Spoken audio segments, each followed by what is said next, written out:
I was face down in the water, getting pummeled by salt water like the ocean was trying to collect a debt. I'm clinging to what the system generously calls a raft, really just some sticks tied together with prayers. You could see the ocean through the gaps. 2 square meters of pure disappointment. Oh, and I'm holding a giant softshell turtle. Why? Because 5 minutes ago, I was a normal broke college student fishing by a river. I caught this absolute unit of a turtle, shell big as a wash basin, and I was already mentally seasoning it. Red braised? Soup? Nah, I wanted the fancy dish. I was mid-daydream when everything went black. Next thing I know, ocean. Everywhere. No land. Just blue in every direction, the kind of blue that makes your soul leave your body. Then a floating screen pops up like the world's worst pop-up ad. Global Ocean Survival System activated. Nearly 10 billion players.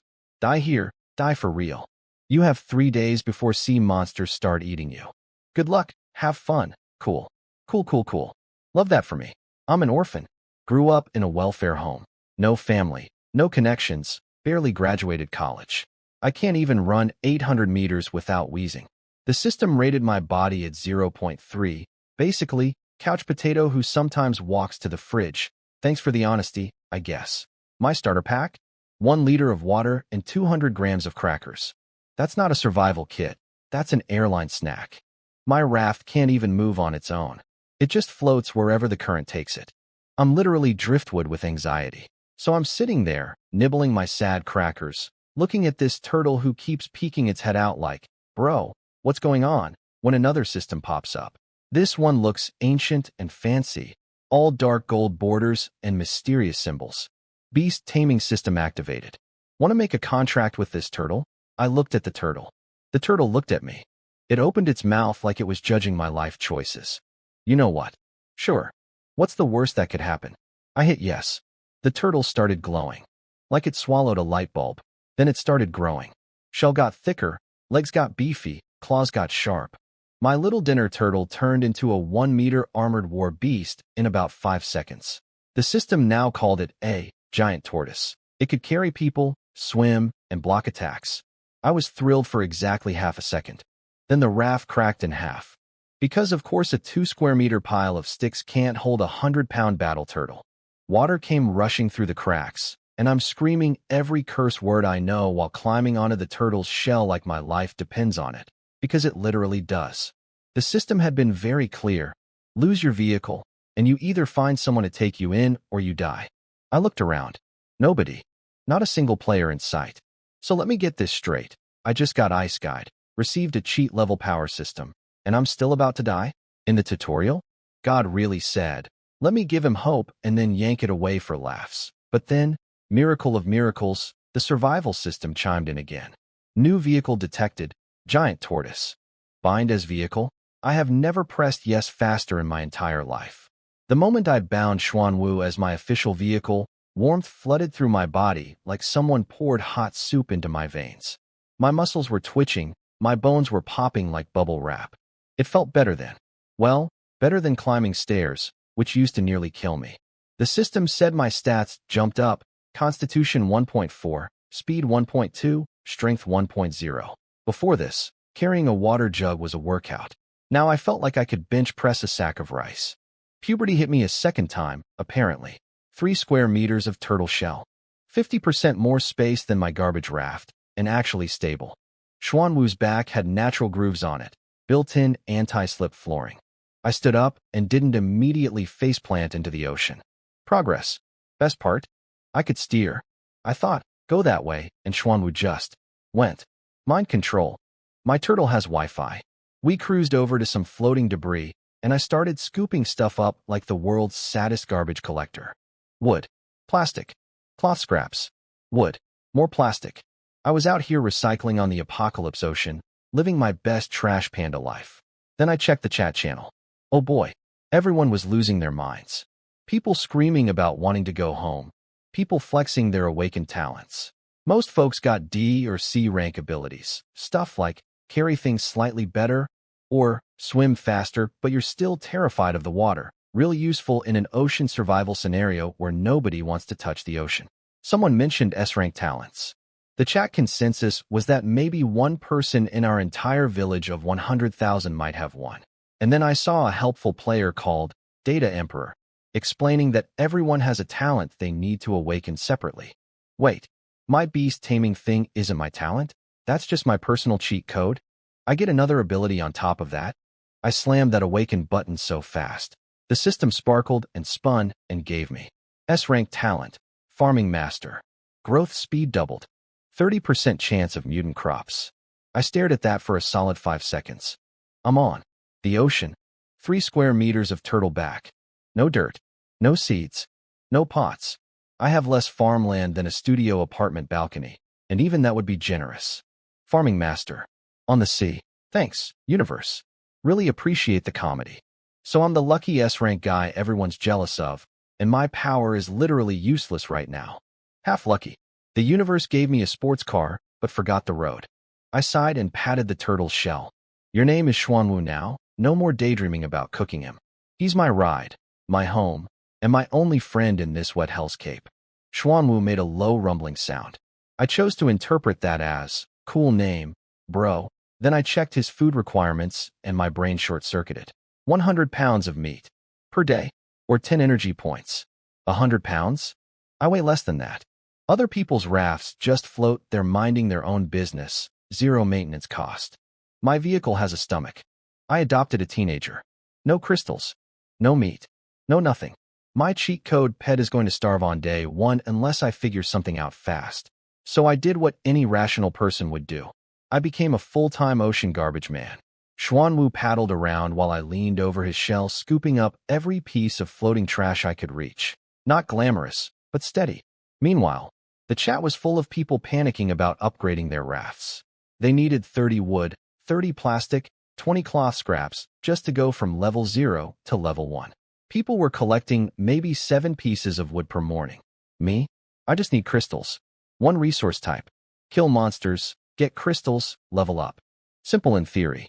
In practice, nobody wants to fight sea monsters with a fishing rod. Some maniac in chat apparently duct-taped a stone knife to his fishing pole and stabbed a small fish to death for 1 crystal. The chat called him insane. I called him my role model. Then, while I was elbow-deep in ocean garbage, something caught my eye. A wooden crate. Floating. Glowing slightly. A treasure chest. My luck just walked in the door wearing a tuxedo. I made Xuanwu haul shell toward that glowing crate like we were chasing an ice cream truck. Up close it was just a plain wooden box with some scratches on it. A common tier treasure chest, literally the bottom of the loot table. But when your net worth is 1 turtle and some wet crackers, even garbage tier loot feels like Christmas morning. I hauled it up. Thing was heavy. Good thing my stats got buffed, or I would have yeeted myself into the ocean trying to lift it. I popped it open. 3 cans of pork, 2 bottles of water, 10 F-rank crystals, and a spear blueprint. My heart was doing drum solos. No more starving. The spear blueprint was a one-time use freebie. Just feed it 10 wood and boom. Instant weapon, no crafting table needed. Free pointy stick? Don't mind if I do. I activated the blueprint. 10 pieces of my precious garbage would vanish in a flash of light. And suddenly, I'm holding an actual spear. Sharp tip, smooth shaft, feels great in the hand. I gave it a couple swings. Look at me. Ocean warrior. Poseidon who? Then I looked at those 10 crystals. 10 crystals equals 10 energy points. Upgrading Xuanwu costs 10 energy points. Exactly 10. My hands were shaking. I was so excited my legs wouldn't stay together. System, you beautiful, beautiful machine. I could kiss you. I fed every crystal to Xuanwu and smashed that upgrade button. What happened next was like watching a building inflate. Xuanwu's shell started glowing, then growing. 3 square meters. 5, 8, 12, 15. 15 square meters. That's bigger than the crappy apartment I used to rent in Shanghai. I, a broke city worker, now had more living space on the back of a magic turtle than I ever had on land. If that's not a glow up, I don't know what is. Xuanwu wasn't even called Giant Tortoise anymore. He evolved into a water control turtle, level 1, with a brand new ability. He could control water currents. And the stat feedback hit me like a freight train of pure joy. My body stats tripled. Constitution 4.7, speed 4.5, strength 4.3. I went from wheezing college student. 2. Guy you don't want to mess with in one afternoon. Oh, and I got a superpower. Water blade. I could mentally grab seawater, spin it into a razor-thin disc, and launch it at things. I tried it immediately because obviously, I flicked my hand, a blade of spinning water shot out, and it carved a half-meter gash in the ocean surface. The sea literally split open for 2 seconds before closing back up. I stood there with my mouth hanging open. I'm basically a waterbender now. Avatar Lin Bei, last of the turtle riders. Then the system dropped a server-wide announcement to everyone in my starter village. Congratulations to player Lin Bei for being the first to upgrade their vehicle to level 1. Reward: Black Iron Treasure Chest. The chat channel went absolutely nuclear. Already? It's been like 6 hours. Who is this guy? Big boss, please notice me. I haven't even seen a wooden chest, and this dude's getting black iron. I'm not gonna lie, it felt amazing. Every man has a little show-off living inside him, and mine was doing backflips. But reality punched me in the face 2 seconds later. Xuanwu's daily food cost doubled. 200 pounds of meat or 20 energy points per day. And the next upgrade needs 100 crystals. My wallet is crying, and I don't even have a wallet. I blocked all the friend requests from strangers, sorry folks, not running a charity, and checked what new stuff I could build at level 1. Level 1 workbench unlocked. Basic crafting. I built it right on Xuanwu's back. Now I had a turtle with furniture. We're basically a houseboat. Then I cracked open the black iron chest. 10 loaves of bread. 5 water bottles. 15 more crystals. And the real prize, a seawater converter blueprint. Turns ocean water into drinking water, 200 milliliters per hour. In a world where people were literally trading 10 pieces of wood for 1 water bottle, this thing was liquid gold. Pun intended. Only problem, it needs 1 piece of glass to build. And I have 0 glass. I searched the trading channel. 2 people looking to buy glass. Nobody selling. Glass is apparently rarer than common sense in this place.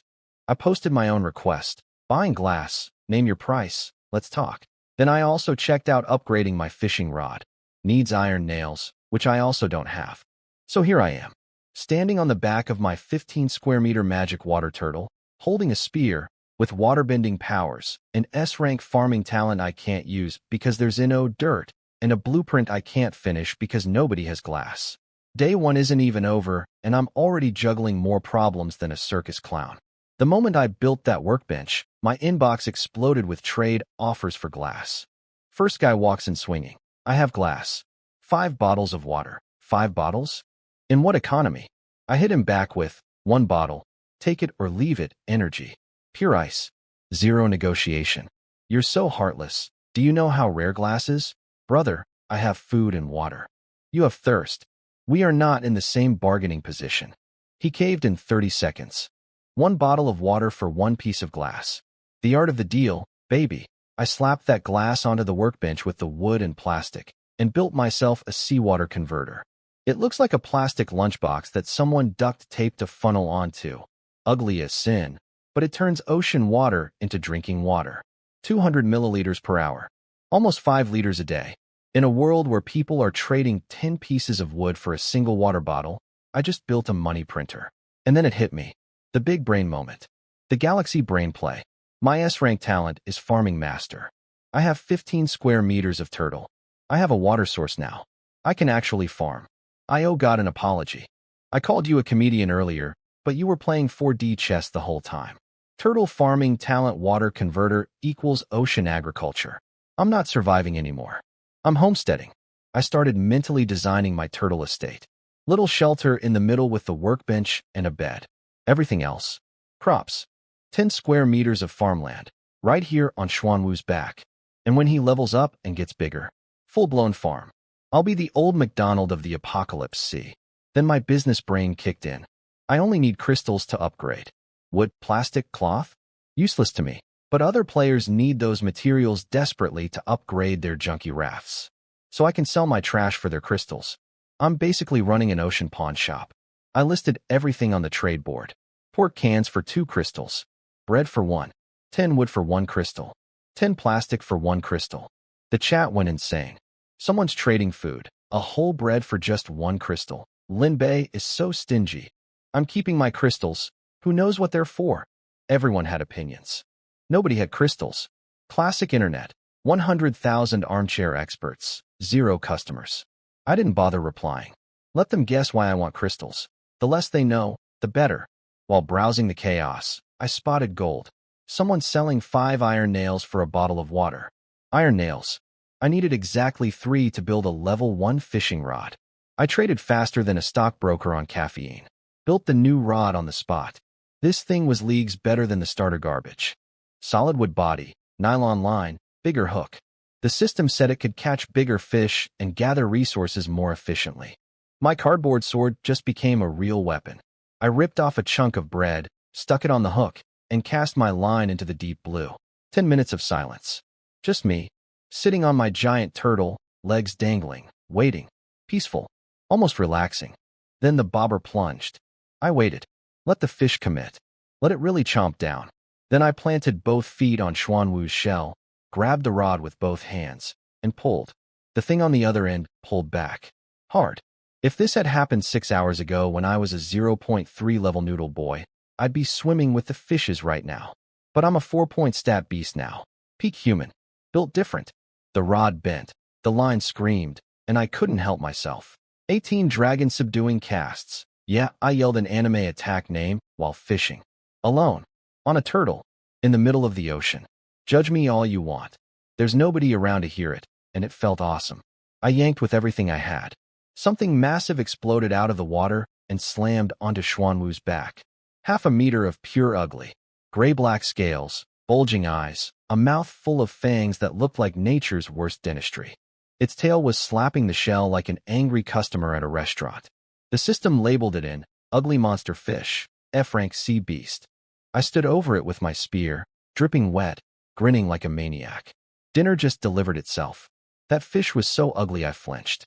Like, I've seen some rough faces in my college dorm, but this thing made them look like runway models. But hey, survival world, knew me. I used to be the guy who couldn't even kill a chicken. Now I'm standing on a giant turtle holding a spear over a monster fish. Character development speedrun. I stabbed it. 1 hit. Done. The system popped up. 1 crystal, 20 pounds of fish meat. Not bad for my first kill. Xuanwu can eat tonight. Then the server announcement dropped. Again. For the entire village. Congratulations to player Lin Bei for the first ever sea beast kill. The chat lost its collective mind. This guy again. First to upgrade and first to kill. He's hacking. What is he? I accidentally became famous twice in 1 day. Whoops. But also, feels good. Not gonna lie. Another black iron chest as a reward. Popped it open. 10 more crystals, 5 bread, 3 water bottles, 5 iron nails. Energy points climbing to 37. We're cooking. Then I had a genius idea. I looked at Xuanwu. Xuanwu looked at me. Hey buddy, if you see fish down there, just eat them yourself. Be a self-sufficient turtle. Xuanwu slowly turned his head, stared at me with those beady little eyes, and rolled them. This turtle just gave me attitude. I could feel his energy through our bond. It basically said, I have an owner and I still gotta hunt my own food. This reptile has the audacity of a house cat. Think of it as exercise, I told him. He ignored me, swam forward, and casually snatched a fish out of the water with his mouth. Swallowed it whole without even looking at me. Good turtle. Good turtle. So now we had a system going. Me fishing up top, Xuanwu hunting down below. Double the income. Corporate efficiency. We were basically a 2-man company where 1 employee is a turtle and the CEO is a college dropout standing on his back. About an hour later, I spotted another treasure chest floating nearby. But this one had a tenant. Some fat gray blob was sunbathing on top of it. A reef beast. Basically a chubby seal with anger issues. The system described it as lazy, likes to sleep on hard surfaces. Same, honestly. I steered Xuanwu closer. The reef beast opened one eye, looked at us, decided we weren't worth the effort, and went back to sleep. The disrespect. Fine. I was going to use my spear, but then I thought, why should I work when I have an employee? Xuanwu. Sick him. Xuanwu glided over and chomped the fat seal's leg. The seal woke up screaming and bit Xuanwu's shell. Didn't even leave a scratch. Xuanwu's shell is basically Nokia phone material. Few bites later, Xuanwu snapped its neck. Professional. Clean. My turtle is a hitman. Best part? The kill counted as mine. Crystals, 30 pounds of meat, all in my pocket. I don't even have to lift a finger anymore. I just point and Xuanwu handles it. I'm not a warrior. I'm a manager. I grabbed the chest too. Wood, plastic, cloth, water. Standard loot. But free is free. By late afternoon, the chat channel's vibe had completely shifted. All those people who called me stingy at noon, now they were begging for food. Please someone sell me food. I'll trade 5 plastic for 1 bite of anything. I haven't eaten since this morning. And guess whose trade listings started flying off the shelves? Mine. Bread for 1 crystal, sold. Pork kin for 2 crystals, sold. More bread, sold. The same people who said, 1 bread for 1 crystal? Lin Bei is so cheap, we're now slamming that buy button like their lives depended on it. Because they did. My energy points climbed from 23 to 37 while I sat there collecting crystals like a toll booth operator. Then someone in chat posted their upgrade requirements for a level 2 boat. 100 wood, 100 plastic, 80 cloth, 30 iron nails, and 10 iron bars. People were having heart attacks in the comments. Most couldn't even finish their level 1 upgrade yet. But here's the key detail. No crystals needed. Ship upgrades don't use crystals, which means regular players still have 0 reason to hoard them. My crystal monopoly continues. Nobody knows why I want them, and I plan to keep it that way. As the sun set on day 1, I check my stats. Body level 4.5. 37 energy points toward the 100 I need. 50 pounds of fish meat stocked up. Water converter humming along. Spear in hand. Turtle beneath me. Not bad for a guy who woke up this morning face down on a pile of sticks holding a turtle he was planning to eat. Dinner was a can of mystery meat and dry bread. Glamorous, I know. I'm basically a Michelin star chef if the star was drawn in crayon. I would kill for a pot, a stove, a kitchen, even a microwave.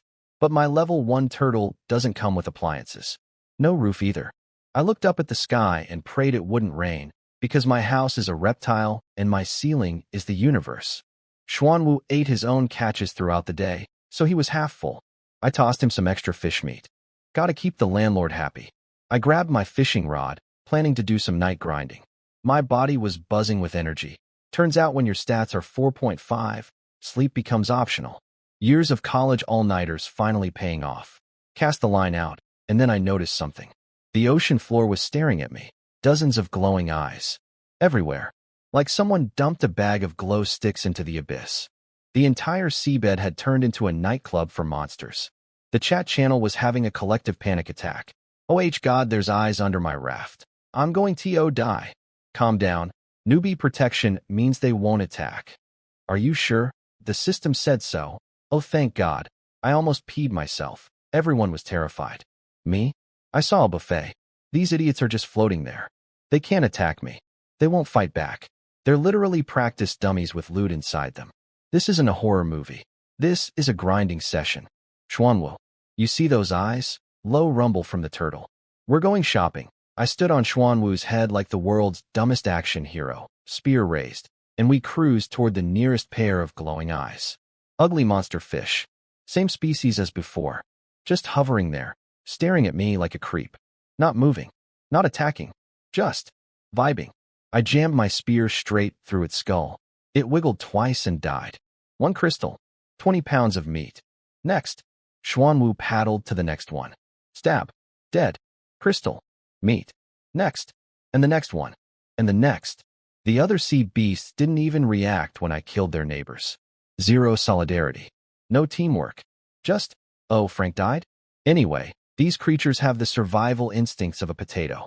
I was running a production line. Spear goes in, crystal comes out. Spear goes in, crystal comes out.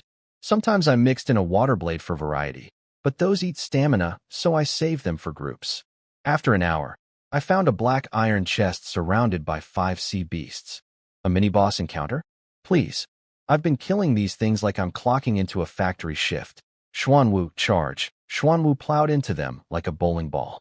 I went full berserker on top. Spear left, spear right, water blade across the middle. Xuanwu was chomping from below. 10 minutes, 5 dead monsters, 0 damage taken. Their teeth couldn't even scratch Xuanwu's shell. We're basically invincible against F-rank anything. 5 crystals, 110 pounds of meat. And the chest. I cracked open the black iron chest and nearly lost my mind. A permanent flower pot blueprint. Rice seeds. 10 crystals. And soil. Soil. On the ocean. Do you understand what this means? The flower pot is only 0.3 square meters. Tiny, but it comes with a 10% growth speed bonus. Stack that with my S-rank farming master talent, giving 100% speed boost, and rice that normally takes 5 days to grow. I'm looking at 2, maybe 3 days. I can actually farm now. The meme talent is real. God, I'm sorry I ever doubted you. You magnificent, long game playing genius. I pocketed the seeds and kept grinding. No time to plant right now. There were still glowing eyes out there, and every pair of eyes was a crystal waiting to be collected. Stab. Collect. Stab. Collect. Stab. Collect. After a while, I stopped feeling anything. Pure robot mode. My arms moved on autopilot. Spear in, loot out, next target. I became a fish-murdering machine with no off switch. Eventually, I looked around and realized. The ocean was dark. No more glowing eyes. I'd killed them all. Every single sea beast in this entire area. The local ecosystem just got Lin Bei. My hands were trembling, not from fear, from exhaustion. My fingers felt like overcooked noodles. Even my spear arm was begging for retirement. I collapsed on a Xuanwu's back, breathing like I'd just run a marathon. Which, honestly, I basically did. A murder marathon. That's enough for tonight, buddy. Xuanwu grunted and stopped swimming. Even he was tired. We earned this break. I checked my inventory. Over 50 F-rank crystals from combat alone. 500 pounds of meat stockpiled. Xuanwu could eat for days. I absorbed every single crystal. The counter jumped. 37 plus the chest bonus plus the combat haul. 70 points in one night. Total energy, 107. I need 100 to upgrade Xuanwu to level 2. I have enough. But I didn't smash the button immediately. First, I built 3 storage chests and organized my entire turtle like a responsible adult. Wood in one box, plastic in another, food in the third. Everything neat. Everything labeled. My turtle went from disaster zone to IKEA showroom. Then I walked to the center of Xuanwu's shell. Took a deep breath. Cracked my knuckles. Xuanwu. Upgrade time. I hit the upgrade button and Xuanwu started vibrating like a phone on a table. Then he started growing. Again. But this time it was like watching a building being constructed in fast forward. The shell expanded outward. 20 square meters. 30, 40, 50. 50 square meters. That's a 1-bedroom apartment. Without the management fees. I went from homeless to homeowner in 24 hours, and my house is alive and swims. The shell got these beautiful brown and blue patterns swirling together. Earth and water, like nature's own interior design. The edges of the shell curved up into natural walls. Built-in railings. Safety features. This turtle comes with more amenities than my old apartment. Then the power feedback hit me, and boy. My stats went from 4-something to over 10. Constitution 10.3. Speed 10.2. Strength 10.1. I jumped and launched 3 meters into the air. Nearly gave myself a heart attack because I forgot I was standing on a turtle in the middle of the ocean. Stuck the landing though. Mostly. New ability unlocked. Earth control. I can manipulate soil and rocks now. I looked down. Water. I looked left. Water. I looked right. More water. What soil? Where? Show me one rock out here, and I'll throw a party on it. Another ability that's amazing on paper and useless in my current situation. My talent collection is basically things that would make me a god if I wasn't floating on the ocean. Then the server announcement went off. Again. 3rd time today. Lin Bei, first player to reach level 2. The chat had a full mental breakdown. It's been 1 day. He even human. Carry me please. He's definitely hacking. At this point I'm pretty sure Lin Bei is becoming a swear word in this village. People probably stub their toe and yell my name. Reward, a bronze treasure chest. Fancy. Bigger than black iron, with actual carved decorations. I ripped it open. A pet egg. 10 E-rank crystals. A barbecue grill blueprint. And more soil. The pet egg was pretty. Pale blue with delicate patterns, about 2 fists big. It hatches into a random, functional pet in 12 hours. Random. I've played gacha games before. I know what random means. It means disappointment with extra steps. But whatever, I started the incubation. We'll see what this lottery gives me tomorrow morning. The barbecue grill blueprint made me drool. Cooked food. No more dry bread and sadness. But it needs iron bars and stone blocks to build, and I have exactly 0 of both. The universe keeps dangling upgrades in front of me like a carrot on a stick, and the stick is made of iron bars I don't have. Then I absorbed those E-rank crystals. These bad boys were bigger, darker, shinier than the F-rank ones. Each one was worth about 10 energy points instead of 1. Energy shot up to 110. Sounds great, right? Xuanwu's new daily food bill, 500 pounds of meat, or 50 energy points per day. I went from struggling to feed a large dog to operating a zoo on a budget of 0. Every time I upgrade this turtle, his stomach upgrades twice as fast. He's not a pet, he's a mortgage. At least the upgrade reset his hunger meter, so tonight's free. Small victories. I checked what level 2 unlocks. A level 2 workbench, which can build a wooden house, better weapons, better fishing rods, furniture, everything I need. Except it requires iron bars to upgrade. Again with the iron bars. Iron bars are my nemesis. My arch-nemesis.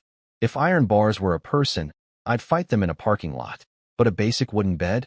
That only needs wood and cloth scraps. Those I have. I built a bed immediately and flopped onto it. After sleeping on turtle shell all day, this plank of wood with a cloth blanket felt like a 5-star hotel. I arranged my 3 storage chests around it like nightstands. Very feng shui. Very cozy. My interior design skills? Immaculate. My living situation? Still a turtle.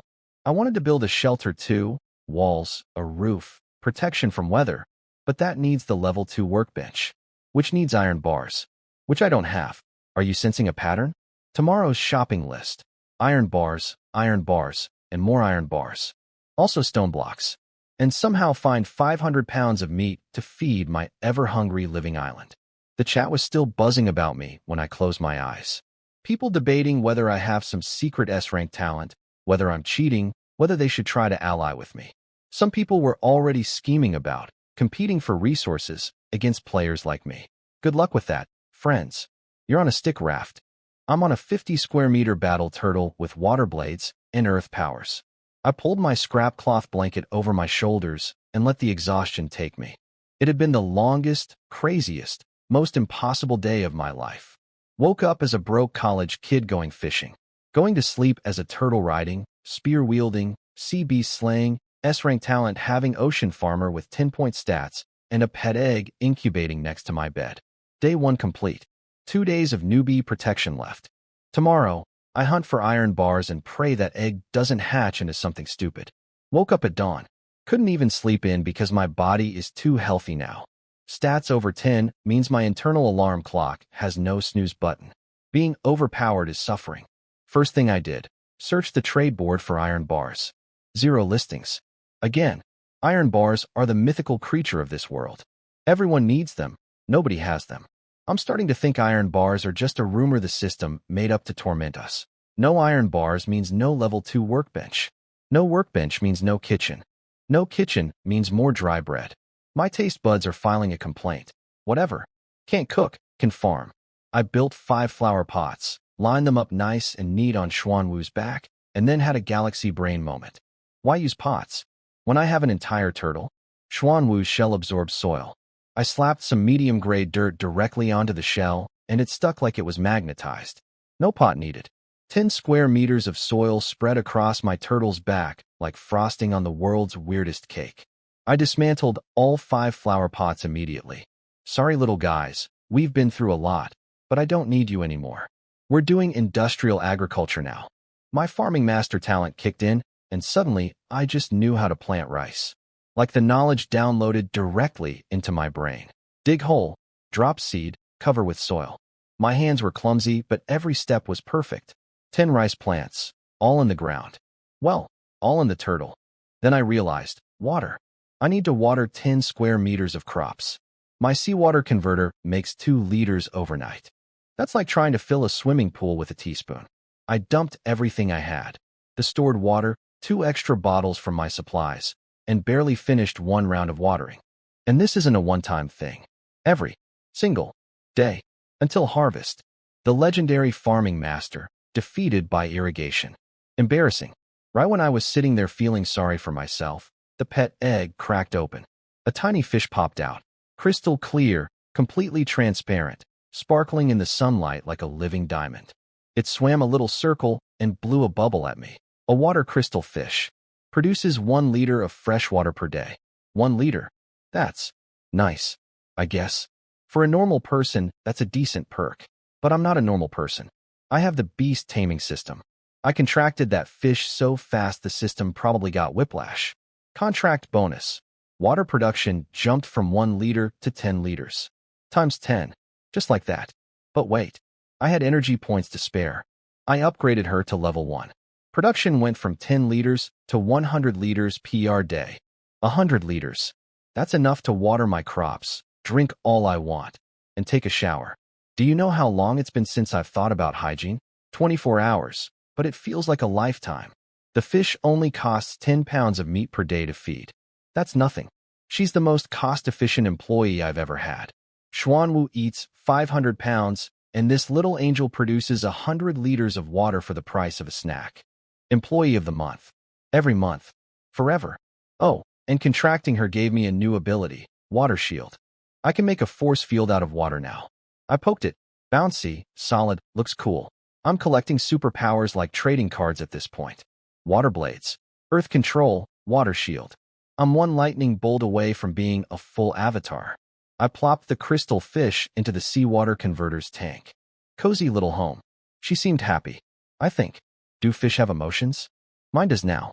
Then I opened the chat channel looking for iron bars and found something much more interesting.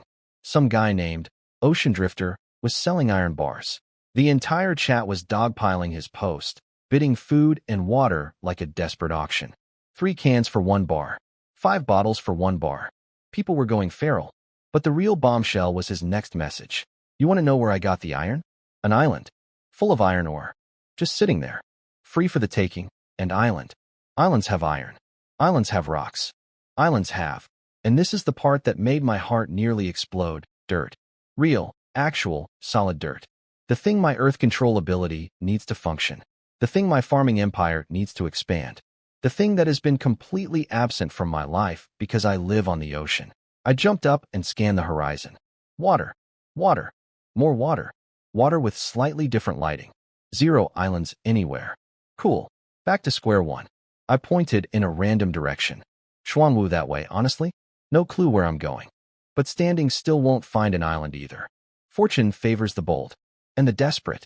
Ocean Drifter dropped 1 more message. Oh yeah, the island has monsters too. Strong ones. Almost died. Monsters guarding resources on an island? That's not a warning. That's an invitation. With the crystal fish solving my water crisis, I realized something beautiful. Water is now my cheapest resource. And everyone else is dying for it. Economics 101. Sell what you have too much of. I hit the trade channel and found a permanent wooden bowl blueprint for 1 bottle of water. Snatched it immediately. 1 piece of wood makes 2 bowls. I cranked out a dozen of them like a medieval assembly line. Gonna need containers if I'm running a water business. Then I messaged Ocean Drifter about iron bars. 500 ml of water for 1 iron bar. He replied instantly. Deal. Wait. That fast. All those people in chat offering 2, 3 bottles per bar were bluffing? I just bought iron at discount price. I kept trading. 1 bar, 2 bars, 5, 10. He confirmed every single one instantly. This man is sitting on a mountain of iron like a dragon hoarding gold. Islands must be loaded with resources. Mental note. Find island, become rich. With 10 iron bars in my pocket, I finally, upgraded to a level 2 workbench. The thing expanded, grew metal gears on the sides, looked actually professional. My janky wooden table evolved into a real workshop. I scrolled through the new crafting menu and saw 2 magic words. Simple. Wooden. House. Materials. Wood, plastic, cloth scraps. No iron bars. No special nonsense. Just basic stuff I had piles of. I slammed that craft button so hard I nearly broke my finger. The workbench lit up like a spotlight. Wood planks started assembling themselves. Walls rising, roof sliding on, a door clicking into place. 10 seconds later, a tiny wooden cabin was standing on Xuanwu's back. I have a house. On a turtle. In the ocean. I pushed the door open. 4 or 5 square meters inside. Enough for a bed and some storage. I dragged the bed in, built a table and cabinet, arranged everything nice and cozy. Then I stepped outside and surveyed my kingdom. Wooden cabin in the center, workbench and water converter on the left, storage chests on the right, and in front, 10 square meters of rice paddy, with little green shoots already poking through the soil. I'm standing in the doorway of my house, hands on my hips, looking at my rice field on the back of my swimming fortress turtle. Day 2. I went from drowning orphan on sticks to ocean homesteader with a farm and a cottage. Who else is doing this? Nobody. That's who. I spent the morning doing the usual, collecting floating garbage, stabbing sea beasts when I found them. Daytime spawns were thin, so I was saving my real murder energy for tonight. Around noon, my stomach reminded me that I still eat like a caveman. Dry bread and canned mystery meat, every meal. My mouth was staging a protest. Then I remembered, I have a barbecue blueprint. I have iron bars now. I traded for some stone blocks from the market. Build time. The grill materialized on Xuanwu's back. A square iron rack with a firewood slot underneath. Room for 3 pieces of meat at once. I grabbed some sea beast meat, threw it on, lit the fire, and waited. 15 minutes later, the first piece came off. Golden brown crust. Fat sizzling. Smoke rising. The smell drifting across the ocean like a perfume commercial for hungry people. I bit into it, and my eyes nearly rolled back. After 24 hours of dry bread, this tasted like a 5-star restaurant. Outside crispy, inside juicy. Who needs seasoning when you've been starving? The system said it restores stamina and permanently increases body stats. I checked my panel. Nothing changed for me because my stats are already over 10. F-rank meat is baby food for someone at my level. But for normal players, this stuff is gold. People in chat are literally fainting from hunger, running on empty, getting chased by sea beasts with 0 stamina. 1 piece of grilled meat fills you up, recharges your energy, and gives permanent stat boosts. I started grilling like a man possessed. 3 pieces every 15 minutes. 12 per hour. Assembly line barbecue. Flip, sear, remove, reload. I was the Gordon Ramsay of the apocalypse ocean. Listed everything on the trade board. 1 grilled meat for 1 crystal. 1 bowl of water for 1 crystal. Then I dropped 1 message in chat. Grilled meat and water available. Crystals only. Limited stock. And walked away. I didn't even see the explosion. But apparently the chat went absolutely berserk. Grilled meat. I just ate 1 and my stats went up 0.1. Permanently. This is real. Shut up and take my crystals. Leave some for me. Lin Bei is a legend. Every piece of meat sold out in seconds. Crystals poured in like a river. People who'd been hoarding crystals because they might be useful someday were now throwing them at me for a piece of barbecue. I accidentally became the first restaurant owner of the apocalypse. And just like that, everyone in our starter village of 100,000 people knew my name. Not as the guy who upgrades fast, or the guy who kills sea beasts first, but as the guy who feeds people. Turns out, in a survival world, the person with the grill is king. My barbecue business was too successful. That's a sentence I never thought I'd say while floating on a turtle. Every piece of meat sold the second I listed it. The chat was full of people camping my trade page like it was a sneaker drop. Lin Bei, please restock. I've been refreshing for 30 minutes. Take my crystals. Sorry folks. 1 grill, 12 pieces per hour. I'm a one-man restaurant with no employees, and my kitchen is a reptile. Then someone named Sea Breeze slid into my DMs with an offer. An excellent quality barbecue grill blueprint. Permanent. Way better than my basic one. Price? 30 pieces of grilled meat. I did what any self-respecting businessman does. I haggled. 20. Deal. I spent the next chunk of time grilling like my life depended on it. Handed over 20 pieces and received the blueprint. Then I read the materials list. 10 iron bars. 5 copper bars. 30 stone blocks. Copper? I've never even seen copper in this world. It's like the system made up a material specifically to ruin my day. Sea Breeze basically sold me a recipe I can't cook. I got hustled by a guy named after Gentle Wind. You can't see the full material list before trading. Only after. Lesson learned. Always read the fine print. Except there is no fine print. This system is designed for scams. But I kept the blueprint. Somewhere out there, copper exists. And I will find it. Right on cue, Xuanwu let out an excited rumble. Through our bond, I felt it, earth energy. Somewhere ahead.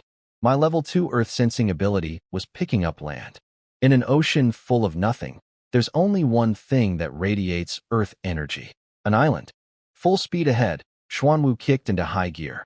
Wind in my face, salt spray everywhere, and on the horizon, a black dot. Growing bigger, turning green. An actual island. Trees. Rocks. A beach. Real dirt. A few hundred square meters of solid ground surrounded by ocean, like a jewel sitting in blue velvet. I jumped off Xuanwu's back onto the sand and almost cried. Land. Real land under my feet. After 2 days of nothing but turtle shell, standing on actual earth felt like coming home from war. My emotional moment lasted about 3 seconds before 3 scaly wolf things burst out of the bushes. Rock wolves. F rank. Fast. Mean-looking. Covered in scales with mouths full of fangs. 3 of them fanned out to surround me like they'd practiced this. Very dramatic. Very coordinated. Very dead. I speared the first one through the neck before it even finished growling. The other 2 lunged. I threw up a water shield. They bounced off like tennis balls, and I finished them with 2 quick stabs. F rank. Please. I eat F rank for breakfast. Literally. That's what the barbecue is for. 3 crystals, 60 pounds of meat, 6 pieces of fur. Not bad for 10 seconds of work. Now for the real treasure. I dropped to my knees and pressed both palms against the ground. Earth sense, activate. It was like sonar. My brain lit up with a map of everything underground. Gray dots, regular stone. Black dots, iron ore. And yellow dots. I scrambled to the nearest yellow dot and dug with my bare hands like a golden retriever who smelled a bone. Copper ore. Real, actual, green-tinged copper ore. I may have screamed a little. I started digging like a madman. Iron here, copper there, stones everywhere. Running back and forth between the mine sites and Xuanwu's back, carrying armfuls of rocks, getting absolutely filthy. Then Xuanwu watched me struggle for about 5 minutes and apparently decided he'd seen enough stupidity. His shell glowed yellow-brown, and suddenly every rock and or within range just floated, up off the ground, through the air, landed neatly on his back. I stood there, covered in dirt, holding 2 rocks like an idiot, watching my turtle use telekinesis to do in 5 seconds what took me 20 minutes. Xuanwu, you could do this the whole time. He blinked at me slowly. The turtle equivalent of, you never asked. I wanted to be mad, but honestly, fair point. From then on, I just pointed and Xuanwu collected. Those iron rocks, grab them. That stone pile? Yep. Can you grab trees too? He tried. Shook his head. Rocks and minerals only. No wood. Still, not complaining. We swept that island like a vacuum cleaner. Over 100 iron ore blocks, a dozen copper ore, and more stone than I could count. Xuanwu's back looked like a quarry exploded on it, but he said it was no big deal. Show off. Then I found the real prize. Black, soft, rich soil. The island's interior had a whole clearing full of it. No special bonuses, just regular dirt. But for me, dirt is the bonus. Xuanwu's earth control ripped the topsoil right off the ground and stacked it on his shell. My farmland went from 10 square meters to 40. I now have a legitimate agricultural operation happening on the back of a swimming turtle. Old MacDonald is shaking. I was about to head back when I noticed something glowing between the trees. A strange tree with luminescent bark, bright red fruits hanging from its branches. Underneath it sat a bronze treasure chest. And next to the chest, blocking everything, was the biggest wolf I'd seen yet. Twice the size of the others. Silver-gray fur. Golden eyes. Radiating, don't mess with me, energy. The system tagged it. E-rank C Beast, Rock Wolf King. Not F-rank. E-rank. 1 whole tier higher. I gripped my spear tighter and grinned. Boss fight time. E-rank Wolf King. 2 meters tall at the shoulder. Silver fur gleaming like chainmail. Golden eyes saying, I will end you. And me? Standing there with a wooden spear thinking, I have absolutely no idea if I can win this. I opened with a water blade. The wolf dodged it. Just casually sidestepped a high-speed water projectile like it was a slow pitch. The blade cut a tree in half behind it. Okay, so this thing is fast. I threw a dirt chunk at it from the side. The wolf didn't even bother dodging, just slapped it out of the air with 1 paw. So it's strong too. Cool. Cool. Everything is fine. I charged in with my spear. Went for the throat. Classic move. Very heroic. The wolf caught my spear eye in its mouth and bit it in half. There goes my only weapon. Wonderful. Outstanding. 5 stars. But here's the thing about being backed into a corner. It makes you stupid brave. Instead of running, I punched it in the nose. Full power, right on the snout. The Wolf King stumbled back. It looked offended, like nobody had ever had the audacity. From there it became a proper fight. Water shield in the left hand, water blade in the right. The wolf kept lunging, smashing into my shield. The shield bent and shook, but held. Every time it bounced off, I'd counter with a blade slash. We danced around that clearing, trading hits. And slowly, I realized something beautiful. I'm stronger than this thing. All 3 of my stats are above 10. I'm beyond normal E rank. This overgrown dog just didn't know it yet. It lunged, missed, and I carved a half-meter gash across its back. Blood everywhere. Silver fur turned red. The Wolf King yelped and tried to run away. Nope, not happening. You started this boss fight. We're finishing it. 3 water blade slashes to the back. It collapsed. Done. 1 E-rank crystal, 50 pounds of E-rank meat, and 1 E-rank fur for making armor. The good stuff. Server announcement number 400. Felt like it. Lin Bei first to kill an E-rank beast. Reward, silver treasure chest. The chat was now just a Lin Bei fan club mixed with a conspiracy theory forum. He's hacking. He's broken the game. He's not human. Flattering, honestly. But I wasn't looking at chat. I was looking at that tree. Glowing white bark. Green leaves. Bright red fruits hanging from the branches like nature's Christmas ornaments. A light-wing tree. The fruits heal injuries and boost strength stats permanently. And unlike every other tree in existence, this one can be replanted. I am a farming master. Trees are plants. Plants are my specialty. Xuanwu, dig it up. The whole thing. Roots and all. Xuanwu's earth control ripped the entire tree out of the ground. Roots, soil ball, everything, and floated it gently onto his back. I planted it right next to my cabin.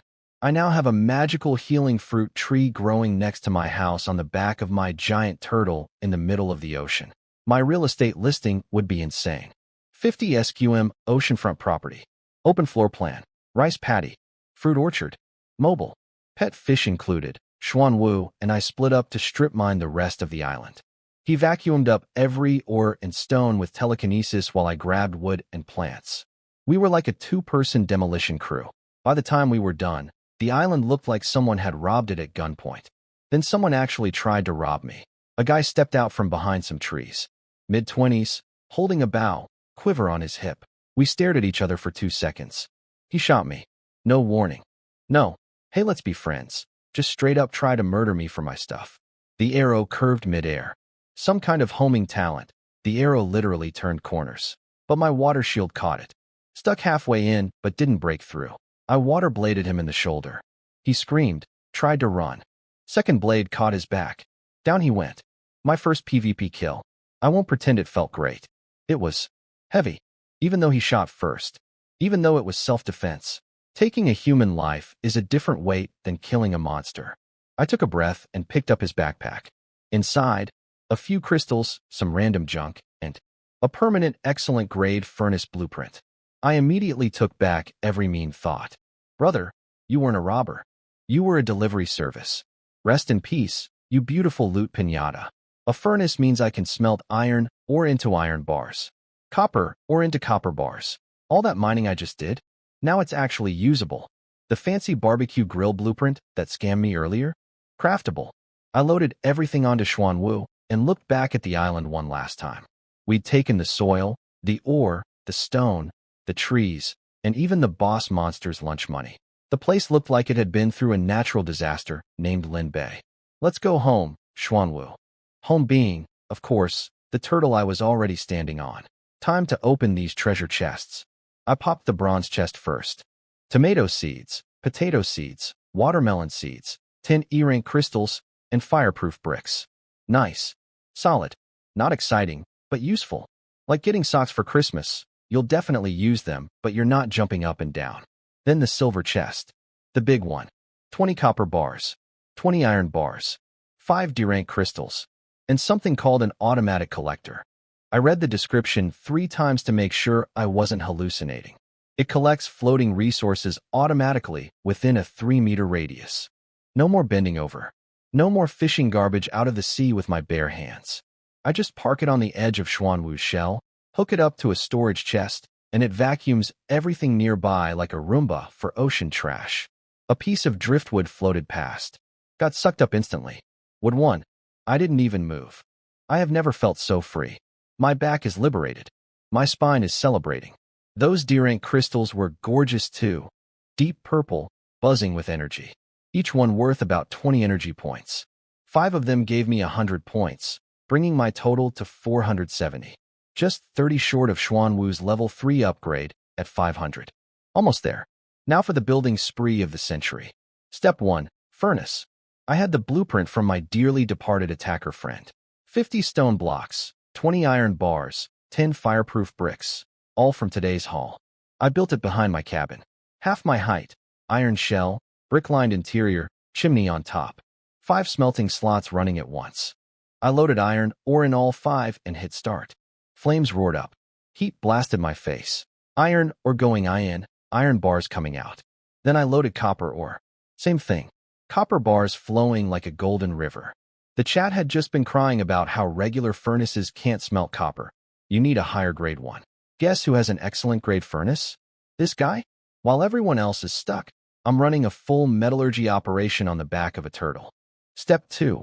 Fancy barbecue. That blueprint sea breeze sold me. 10 iron bars, 5 copper bars, 30 stone. Everything accounted for. Craft. The new grill appeared next to my old one. Bigger, better, with an auto-feed mechanism for the firewood. 10 pieces of meat at once. 15 minutes per batch. Fully automatic. I don't even have to flip them. 2 grills running simultaneously. The old one doing 3 at a time, the new one doing 10. My meat production went from neighborhood lemonade stand to fast food franchise. I stood back, hands on hips, and just admired my empire. Furnace smelting. 2 grills cooking. Auto collector harvesting. All running by themselves. I've built a factory on a turtle. I'm the Henry Ford of the apocalypse ocean. I have an assembly line and my factory floor is a living animal. Someone in chat posted that they'd finally reached level 2. Good for them. Then they shared the level 3 upgrade requirements.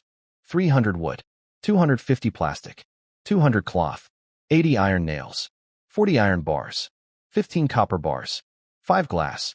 People were having existential crises in the comments. I'll never get there. Copper bars are impossible. Regular furnaces can't even make copper.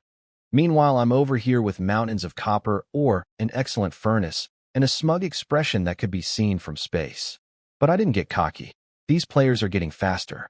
The gap won't stay this wide forever. Gotta keep pushing. I planted all my new seeds. Tomatoes, potatoes, watermelons. Every square meter of my 40 square meter farm got something shoved into it. The farming master talent guided my hands like autopilot. Perfect spacing, perfect depth, every time. Then came the water problem. Again, 40 square meters of crops drink like a college fraternity. Even my crystal fish's 100 liters per day was getting stretched thin with the healing tree guzzling water too. Solution? Upgrade the fish. 50 energy points. Level 2 crystal fish. She grew from 2 palm size to nearly a meter long, and her daily output jumped to 1,000 liters. 1,000. A literal ton of fresh water. Per day. I could irrigate a small farm, fill a swimming pool, and take a long shower all at the same time. Water scarcity is officially over in my life. The stat feedback bumped me to 11 point something across the board, and my water shield got thick, twice as dense with a blue shimmer. Very pretty. Very protective. Only problem, my meter-long fish no longer fit in the little converter tank. She was thrashing around in there like a goldfish someone tried to keep in a coffee mug. The plastic walls were banging. She was not happy, so I built her a pool. Used earth control to stack stone and soil into a 4 square meter pond, half a meter deep. Filled it with water. She dove in and did happy laps. I could feel her joy through our bond. Pure, bubbly, fish happiness. She went from living in a Tupperware container to having her own backyard pool. The employee benefits at Lin Bei Incorporated are outstanding. Then I stepped back and looked at everything. Wooden cabin. Workbench. Excellent furnace. 2 barbecue grills. 3 storage chests. Auto collector. 40 square meters of cropland with rice almost ready to harvest, plus tomatoes, potatoes, and watermelons growing. A magical healing fruit tree. A fish pond with a meter-long crystal fish. All on 50 square meters of turtle shell. It's cramped. Very cramped. My turtle has less free space than a Tokyo apartment. Xuanwu is basically carrying a small village on his back and hasn't complained once. I patted his shell gently. Hang in there, buddy. One more upgrade, and you'll have room to breathe. One day of newbie protection left. Tomorrow, the monsters come for everyone. But honestly, let them come. My factory is running, my farm is growing, my grills are cooking, and my fish is swimming. I'm ready. First thing I did after admiring my turtle empire was look at the edges and think, this place needs walls. Sea spray kept slapping me in the face. Waves splashing over the rim like uninvited guests. So I used earth control to stack stones into a half-meter wall around the entire perimeter. Boom! Instant fortress. My turtle went from floating platform to fortified base. Next step, full castle walls. One day, I will build a city on this turtle. Mark my words.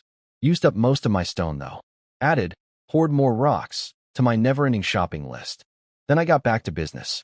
And by business, I mean my actual business. Grills running. Furnace smelting. Auto collector harvesting. I listed the first batch of grilled meat on the trade board and watched the crystals roll in like a slot machine that only pays out. My reputation was solid now. People literally camped my trade page waiting for fresh stock. Lin Bei's Ocean Barbecue, now accepting crystals. No reservations needed. First come, first served. Meanwhile, the top players in chat were going crazy trying to buy copper bars. Prices climbing from 10 water bottles per bar to 20. I was sitting on a mountain of copper and iron ore, furnace cranking out bars non-stop, and I had to physically restrain myself from selling. Not yet. Not until I hit level 3. If I sell copper now and some other player upgrades before me, I'll literally cry into the ocean. Strategic patience. Business school would be proud. By evening, I treated myself to something special. E-rank Wolf King meat on the excellent grill. 15 minutes later, oh my God. Juicy, tender, bursting with flavor. After 2 days of dry bread and F-rank mystery fish, this tasted like the meal of a lifetime. Still didn't boost my stats because I'm apparently too strong for food buffs now, but who cares? This is about quality of life. Then I got a terrible, wonderful idea. I listed half a piece of E-rank grilled meat on the trade board. 10 crystals. Not because I wanted to sell it, just to taunt people. Pure evil. Maximum trolling. It sold in under 60 seconds. Someone actually paid 10 crystals for half a piece of meat. Buyer's name, Little Orange. Profile picture of a girl with pigtails. No idea who she is, but anyone dropping 10 crystals on a snack is either a hidden boss or clinically insane. Maybe both. Respect either way. Apparently somewhere out there, a little pigtail girl was chomping on my barbecue with cheeks puffed out like a hamster, eyes sparkling, having the time of her life. She followed my profile. I just gained a fan through cooking. My career path has taken some unexpected turns. After dinner, 3 full pieces of E-rank meat because my appetite has scaled with my stats like everything else in this ridiculous life. I tossed a couple pieces to Xuanwu and the crystal fish. They loved it. E-rank meat is so energy-dense that 20 or 30 pounds fills them right up. Way more efficient than 500 pounds of regular fish. Premium fuel for premium pets. Then night fell and the glowing eyes returned. Round 2. Except this time, I was twice as strong as yesterday. My water blades didn't just injure F-rank beasts anymore. They split them in half. 1 slash, 2 pieces, next target. I didn't even need my spear. The spear felt like overkill. Like bringing a cannon to a pillow fight. Xuanwu was a wrecking ball underwater, ramming through sea beasts like a bowling ball through pins. Shell bash here, bite there, entire groups wiped out in seconds. We cleared the area twice as fast as last night. Treasure chests popping up everywhere. Wooden and black iron mostly, nothing fancy, but the basic resources added up. Bread, canned food, materials, crystals. My storage chests were overflowing. I noticed something interesting though. More chests than yesterday, which means resources are becoming more common for everyone. Basic food and water will get cheaper soon. Bad for selling bread and water, but good for selling things nobody else can make. Grilled meat that boosts stats, crystal clear fresh water on demand, copper bars from my exclusive furnace. Those prices will only go up as people get richer and want better stuff. Economics is alive and well in the apocalypse. The chat was arguing about me again. Some people defending me, some people calling me lucky, some insisting I'm a bug in the system. One guy said, "He's just lucky. How much stronger can he really be?" Brother, I am splitting sea monsters in half with my mind while you're arguing on fish Twitter. We are not the same. I didn't respond. Just smiled. Midnight rolled around. I counted everything up. Dozens of sea beasts killed, tons of crystals from combat, and trades combined. My energy counter ticked past the magic number like an odometer rolling over. 612 energy points.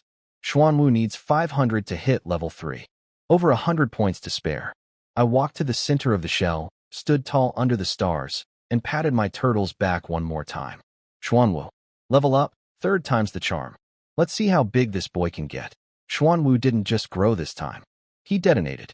The shell started shaking like an earthquake on water. Not the gentle expansion I'd gotten used to. This was violent. The turtle equivalent of the Hulk ripping out of his shirt.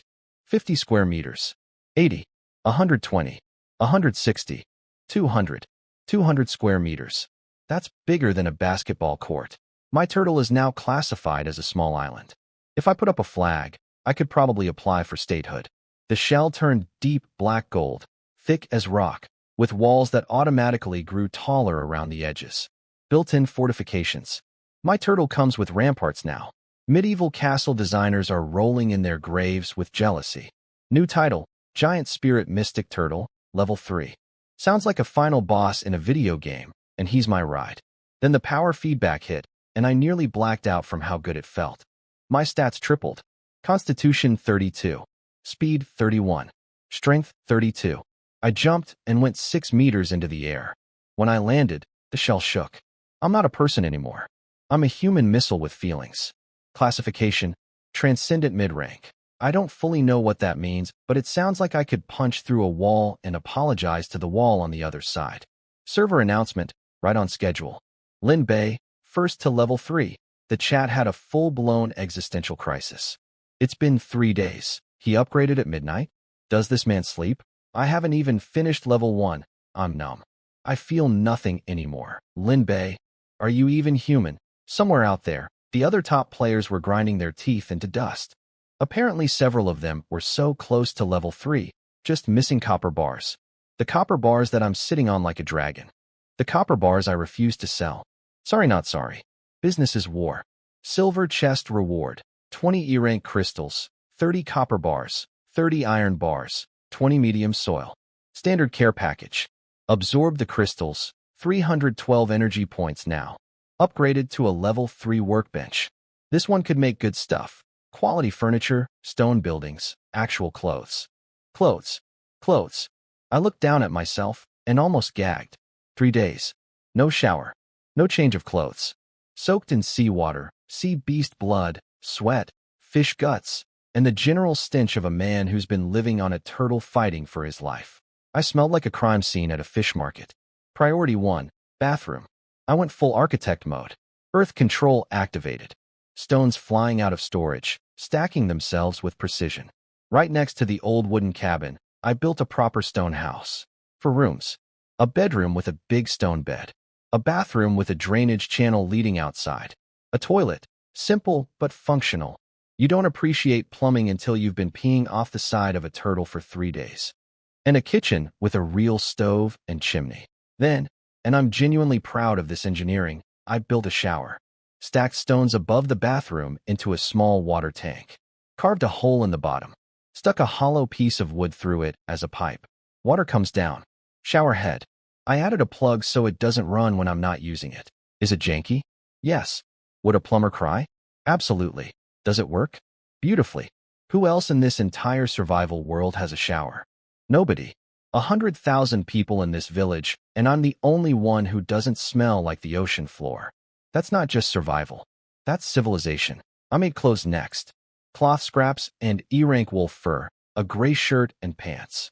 Rough texture, but sturdy. Slight waste using E-rank materials for basic clothing? Maybe. Do I care? No. I'm rich. If I don't wear Wolf King leather, what?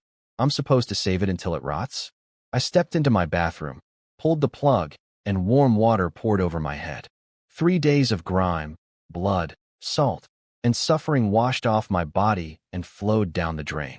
I stood there for a solid minute, just breathing. This might be the greatest shower in the history of humanity. People pay thousands for spa experiences worse than this. The dirty water flowed outside through the drain. And because I'm a genius, I built a stone catch basin at the outlet. Used bathwater goes straight to the crops. Recycling. Sustainability. Even in the apocalypse, I'm going green. Clean body. Fresh clothes. New man. I walked into my kitchen on My Turtle, grabbed some E-rank wolf meat, sliced it up, threw it in a pot with fresh water and wild onions I'd grabbed from the island. A pot of meat soup. Bubbling. Steaming. Filling the entire stone house with the most incredible aroma. I ladled myself a bowl, walked to the edge of the shell, sat down with my legs dangling, and sipped soup while watching moonlight dance on the ocean. 3 days ago, I was a broke college student who couldn't run 800 meters.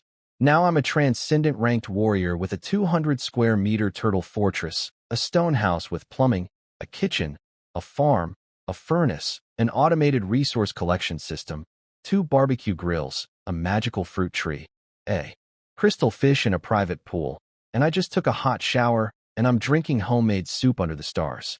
I washed my bowl, cleaned up the kitchen, and walked into my new bedroom. Stone bed layered with cloth and fur.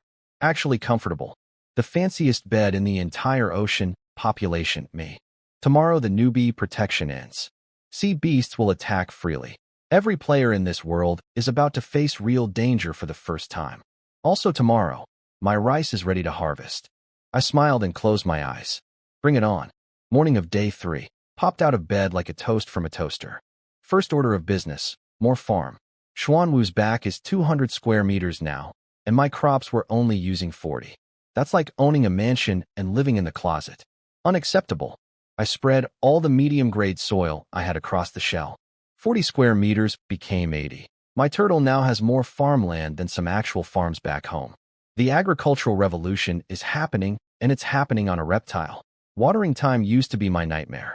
Not anymore. I raised my hand like a wizard, activated water control, and pulled a massive water ball out of the fish pond. Bigger than my head. Crystal clear. Beautiful. Then I flicked my wrist, and it exploded into a perfect mist that rained down evenly on every single plant. Not a drop wasted. Precision irrigation. I'm basically a walking sprinkler system with abs. The tomatoes, potatoes, and watermelons were all sprouting nicely. Little green babies reaching for the sun. Adorable. But the rice. Oh, the rice was ready. Golden stalks bowing under the weight of fat grain clusters. Beautiful. Poetic. I almost shed a tear. 3 days ago, I was eating dry crackers and questioning my existence. Now I'm harvesting my own rice on the back of a turtle. Then I noticed something. 4 of my 10 rice plots looked different. Brighter gold. Bigger grains. A faint glow. My farming master talent triggered. Mutation. For plots of rice mutated to E-rank quality with special properties. 30% chance, and I hit it on 4 out of 10. The gacha gods are finally being kind. I walked over to the light-winged tree next, just to admire it. 2 meters tall now, white bark glowing softly, leaves thick and lush. I reached out and touched the trunk. The Beast Taming System popped up. Contractable plant detected. Light-winged tree. Contract. I blinked 3 times. Plants count as beasts.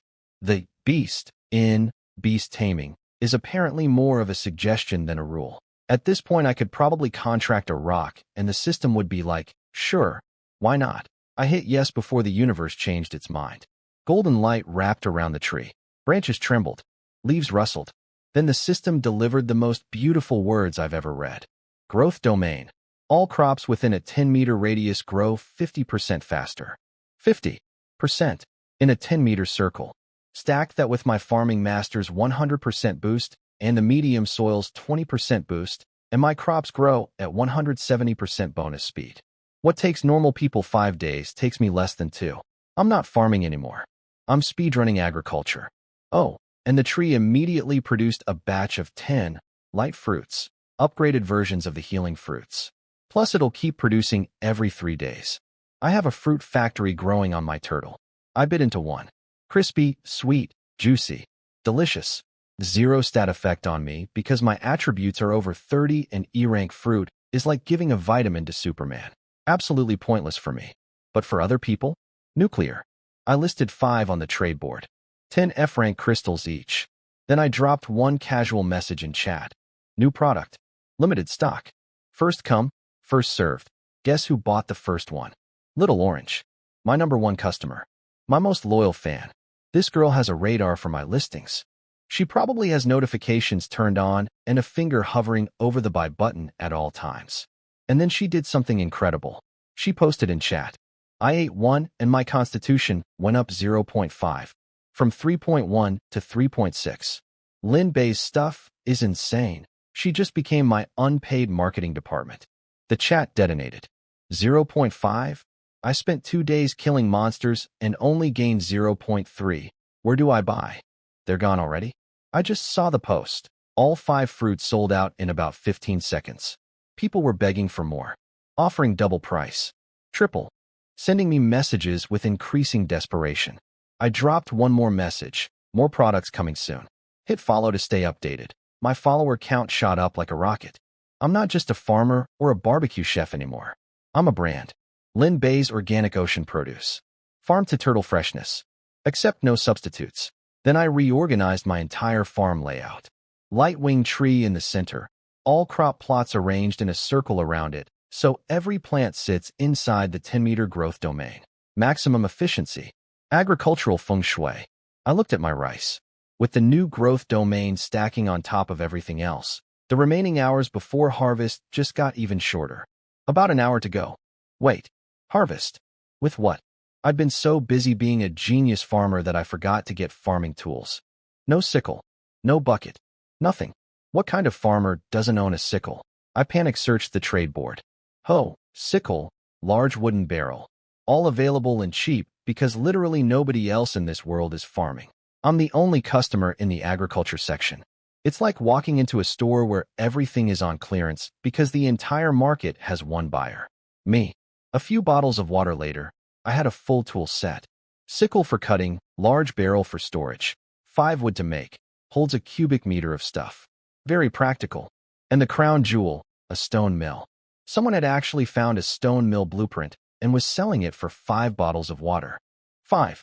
They probably thought it was useless because who's doing grain processing in the middle of the ocean? Me. I'm doing grain processing. In the middle of the ocean. On a turtle. I bought it instantly. That seller has no idea they just gave away a priceless piece of my rice-to-food pipeline for the price of a fancy coffee. Rice field almost ready. Sickle sharpened. Barrel waiting. Stone mill standing by. In about an hour, I'm going to harvest, thresh, mill, and cook my first bowl of rice. 3 days ago, will I survive? Today, should I make fried rice or congee? Growth is real, people. The water market crashed, and it was my fault. Beautiful. 3 days in, people weren't desperate anymore. They had food. They had some water. Nobody was panic buying. My standard deal, 500 milliliters for 1 crystal, was sitting on the trade board like a forgotten sandwich. Nobody biting. So I did what any reasonable monopolist would do. I slashed prices. 1 full liter for 1 crystal. Double the water, same price. Basically a clearance sale at Lin Bei's Ocean Walmart. The regular players loved it. Lin Bei is a saint. Finally someone who isn't trying to rob us. But the water scalpers? The guys who'd been buying cheap and selling high? I just drove a truck through their entire business model. Their profit margins didn't just shrink, they evaporated. Like water. Ironic.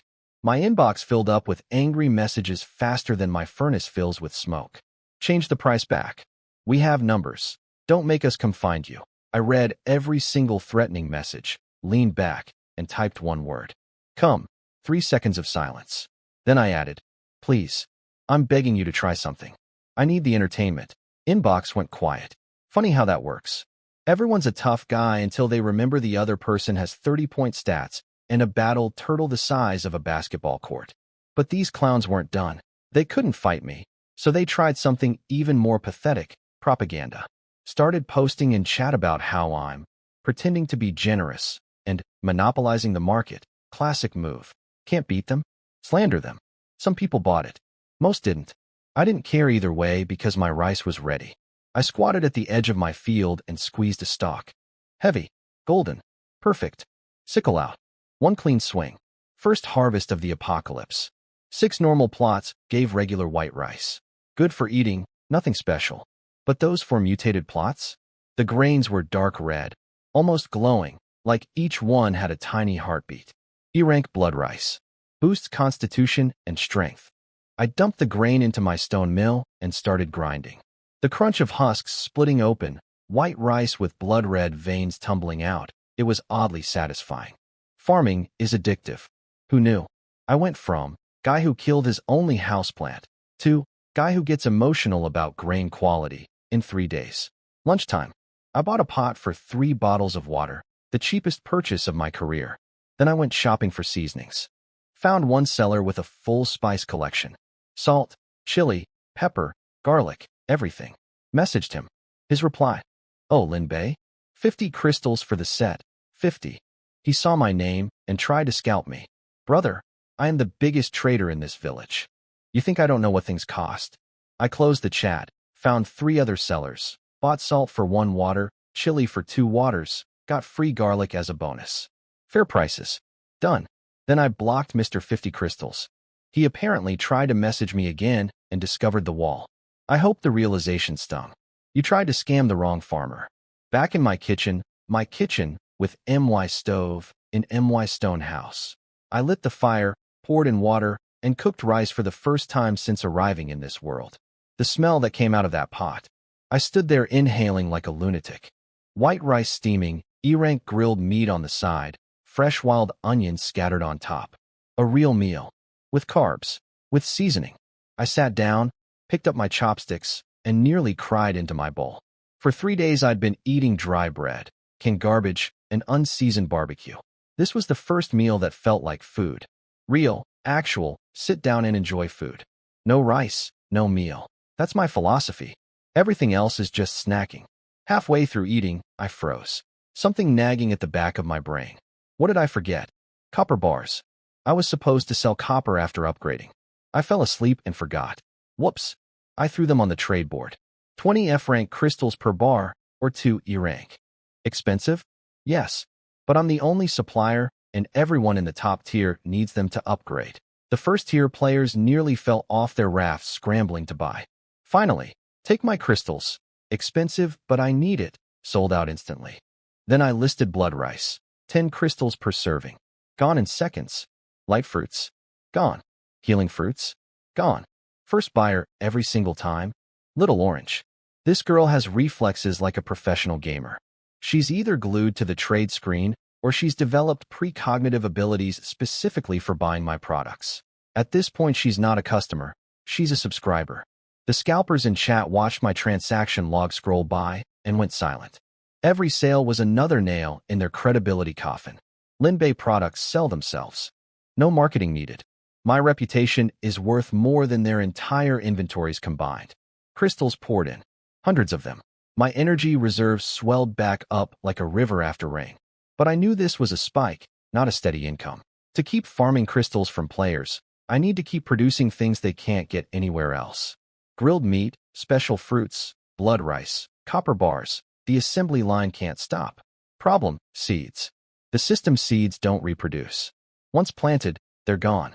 I need to keep buying more from the trade market to maintain my crop cycle. It's like a subscription service, but I'm paying for the raw materials. Also problem: I have 80 square meters of farmland and only half is planted. The rest is empty dirt begging for seeds.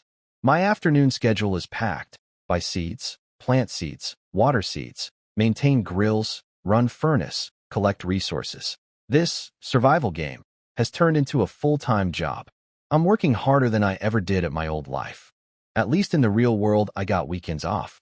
Here, my boss is a turtle and my coworkers are a fish and a tree. I need employees. Badly. But where do you hire farmhands in the middle of the ocean? Meanwhile, the top players finally got their copper and upgraded to level 3. Good for them. They're catching up. That's fine. Let them catch up to where I was. By the time they get there, I'll already be somewhere else. Someone in chat posted a screenshot of level 4 upgrade requirements, and I nearly choked on my rice. 1,000 wood, 800 plastic, 600 cloth, 300 iron nails, 150 iron bars, 80 copper bars, 30 glass, 50 iron plates. and something called a primary energy engine, which nobody has ever seen. The chat had a collective funeral. People were mourning their future progress in real time. I'll never get there. This is impossible. I'm going to die at level 3. Then someone posted screenshots of their shiny new level 3 boat. 30-something square meters. A nice cabin. A level 3 workbench. Everyone was drooling with jealousy. It's bigger than my apartment. I'm still on a wooden raft. I looked down at my 200 square meters. My stone house with 4 rooms. My 80 square meters of farmland. My magical fruit tree. My fish pond. My furnace. My 2 barbecue grills. My auto collector. I kept my mouth shut. Some things are better left unsaid. Being too flashy gets you stabbed. Even on the internet. Especially on the internet. The clock was ticking. Newbie protection ending in hours. Everyone could feel it. The entire village was in panic shopping mode. Anything that boosts stats, any weapon, any defense, flying off the shelves. My grills were running nonstop. F-rank barbecue selling like concert tickets. I checked the village population, 99,512 out of 100,000. Only about 500 dead in 3 days, mostly from doing dumb stuff. Not terrible. But tonight, after protection ends, nobody knew what was coming. I had dinner. Rice, E-rank grilled meat, chili powder, wild onions, the works, and was about to get back to grinding when the system dropped a bomb. Treasure chest, event activated. Special chests spawning everywhere with defense building blueprints. Arrow towers. Ship spikes. Hull armor. The system was basically screaming, "You're going to need these. Prepare yourselves." Subtle. I climbed onto Xuanwu's head and looked out. The ocean was sparkling with treasure chests like someone had scattered Christmas presents across the water. Black iron here, bronze there, shimmering in the fading light. Xuanwu. Shopping spree. We charged. Night fell. The ocean turned black. But my turtle was glowing. The light-winged tree was shining like a lantern, soft golden light illuminating everything around us. Very pretty. Very atmospheric. Very, come eat me, to every sea beast within a mile. Glowing eyes rose from the deep. Dozens of them. Then hundreds. The light was a beacon and every monster in the neighborhood got the invitation. Perfect. Exactly what I wanted. I stood on Xuanwu's head, waterblade left hand, earth chunk right hand, and went to work. 1 slash per kill. The F-rank beasts couldn't even get close. Xuanwu was doing his usual below, headbutting fish into oblivion, biting things in half, generally being a 200 square meter wrecking ball. Then I noticed some of the glowing eyes were bigger, brighter. E-rank beasts starting to show up. My reaction? Finally, something worth more than 1 crystal, 1 waterblade. Dead. E-rank crystal, 60 pounds of premium meat. Next. E-rank beasts are XP pinatas to me now. My stats are over 30. They're like sending a house cat to fight a tank. After an hour of carnage, I'd collected 5 black iron chests and 2 bronze chests. Cracked them all open. Crystals, meat, materials, and some small defense buildings, an arrow tower, ship spikes, hull armor. I looked at my hull, then looked at my 200 square meter turtle. These tiny defenses would cover maybe 5% of my perimeter. It's like putting a single lock on one window of a mansion. Barely a speed bump. For the first time in my life, I thought, Xuanwu might be too big. Never thought I'd complain about having too much space. Rich people problems. By 10 o'clock, the village population had dropped by a few hundred more. People were getting hurt out there chasing chests and fighting beasts they couldn't handle. The chat was full of desperate cries. Does anyone have healing items? I'm bleeding and it won't stop. I'll pay anything. And all those players who bought my light fruits and healing fruits this morning? Sitting pretty. 1 fruit could save a life out here. People who thought 10 crystals was expensive this morning were now offering 50 for something that was already sold out. My tree only fruits every 3 days. I'd sold everything already. Empty shelves. Sorry folks. Restock on Tuesday. I did something unusual though. I kept my prices steady. No gouging. Even dumped cheap basic materials onto the market for the little guys who hadn't upgraded yet. Sold wood and plastic at bargain rates. Not because I'm a saint. Because those people are my future customers. If they die tonight, who's buying my barbecue tomorrow? Who's trading me crystals next week? Dead players don't shop. Keeping them alive is an investment. This is long-term business strategy, not charity. But if people want to call me generous, I won't correct them. The light-winged tree glowed behind me like a night light as I rode Xuanwu's head through the dark water, eyes scanning for more chests. More chests. More monsters. More crystals. The newbie phase is almost over. Whatever's coming next, I'll face it with a belly full of rice, a turtle full of farm, and more combat experience than anyone else in this village. Keep going, Xuanwu. 10:30 at night, and the chat was having a full-blown debate about whether I'd get a server announcement today. Where's Lin Bei's daily headline? Maybe he's taking a day off? Lin Bei? Rest? The man doesn't know the word. Maybe he finally lost. I bet 1 crystal he drops an announcement tonight. I bet 2 he doesn't. People were literally gambling on my daily activities. I've become a spectator sport. The Lin Bei Show, broadcasting live from a turtle near you. I had no idea any of this was happening because I was staring at something way more interesting. A silver treasure chest, glowing on the water, and standing next to it. Not a fish, not a wolf, not some blob. A humanoid creature. Gray-blue skin, wearing rusty scale armor, holding a corroded trident.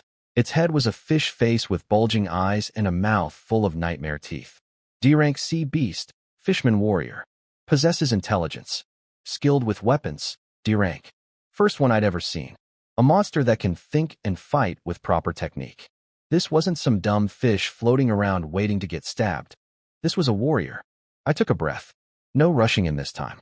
We stared at each other across 20 meters of ocean. The fishman's bulging eyes had 3 emotions in them: caution, threat, and greed. He looked at my turtle, my stuff, my everything, and you could practically see the dollar signs in those ugly fish eyeballs. He pointed his trident at me and charged across the water surface. Insanely fast. Water exploding under his feet like a movie scene. I didn't retreat. Instead, I jumped off Xuanwu's back, froze the sea beneath my feet into a solid platform with water control, and ran toward him. That's right. I can walk on water now. Just casually. No big deal. Totally normal Tuesday night activity. First exchange. We both hit. Both bounced back several meters. I ran the numbers in my head. His stats were probably around 20. Stronger than I was at level 2. Would demolish any normal player. But my stats are all above 30. I had the advantage. But I didn't want to just win. I wanted to learn. Every fight before this had been, stab the dumb fish, collect crystal. This was the first enemy that could actually fight. Block, dodge, counter, feint. This fishman had actual combat skills. For the first time, I had a sparring partner. So I took my time. Water shield to block his trident thrusts. Water blade to counter. Earth chunks from blind angles. I started experimenting with combos. Fake left with a water blade, force him to guard, then slam an earth block into his ribs from the side. The fishman staggered. I closed the gap and punched him square in the chest. He flew backward, roaring in fishy rage. I shook out my fist. Good feedback. Solid hit. 8 out of 10. We went back and forth for 15 minutes. Him getting angrier, me getting smoother. By the end, I was flowing between attacks like I'd been doing this for years. Water blade, earth block, dodge, counter, water shield, advance. It was almost like a dance. A very violent, wet, fishy dance. The killing blow? I faked with a water blade. He raised his trident to block, and I launched an earth boulder straight into his skull. Lights out. The chat, which had been smugly celebrating my quiet night, got the notification at exactly 11 p.m. Lin Bei, first D-rank, sea beast kill. Reward, talent upgrade stone. The eruption in chat was magnificent. I knew it. He was just fashionably late. Who said there'd be no announcement? Your face must hurt right now. 11 p.m. on the dot. This man has theatrical timing. What's a talent upgrade stone? Never heard of it. The people who bet against me? Paying up in shame. The people who bet for me? Collecting with the smugness of a casino winner. I stood over the fishman's body, breathing hard. 15 minutes of real combat is exhausting, even with 30-point stats. But the loot was gorgeous. 1 D-rank crystal, deep purple, glowing with power. 100 pounds of D-rank meat. And the fishman's trident. A proper D-rank weapon. My wooden spear just got sent to retirement. Then I used the talent upgrade stone. Farming master, level 1, level 2. Growth speed bonus went from 100% to 120%. Mutation chance went from 30% to 40%. My crops now grow more than twice as fast, and almost half of them mutate into special varieties. The farming empire just got a software update. Finally, the silver chest. I popped it open like Christmas morning. A D-rank energy attack tower blueprint. 20-meter range, auto-targeting, powered by crystals. An actual turret for my turtle fortress. 5 contract scrolls for binding creatures to permanent loyalty. 5 D-rank crystals. 20 iron plates. 10 precision components. I absorbed every crystal I had from the entire Knight's Hall. F rank, E rank, D rank. All of it went into the tank.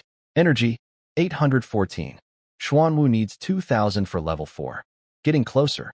But looking at my defensive hall, 8 buildings total, mostly small fry, I felt a twinge of worry. My turtle is 200 square meters. These tiny arrow towers and spike strips are like putting band-aids on a football field. Not enough coverage. Not nearly enough. And if MY defenses feel thin, what about the regular players?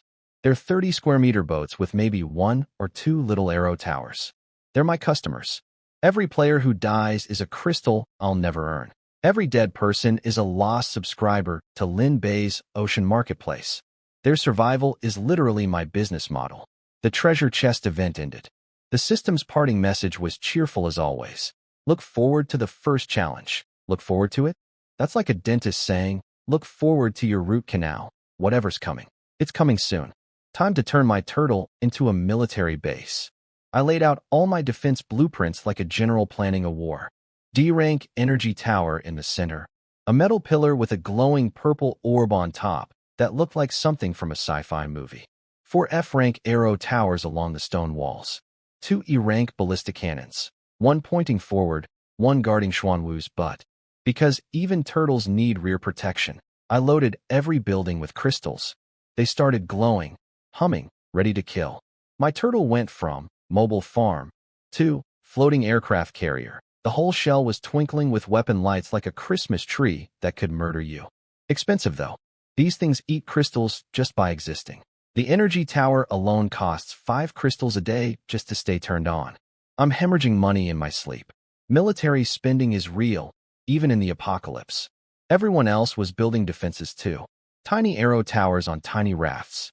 Spike walls around little boats. It was adorable and terrifying at the same time. Then the clock struck midnight. Congratulations on surviving the newbie phase. New challenge. See beast raids. Permanent. No more protection. Ever.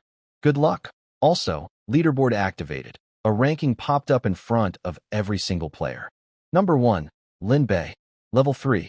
Score, 1,520.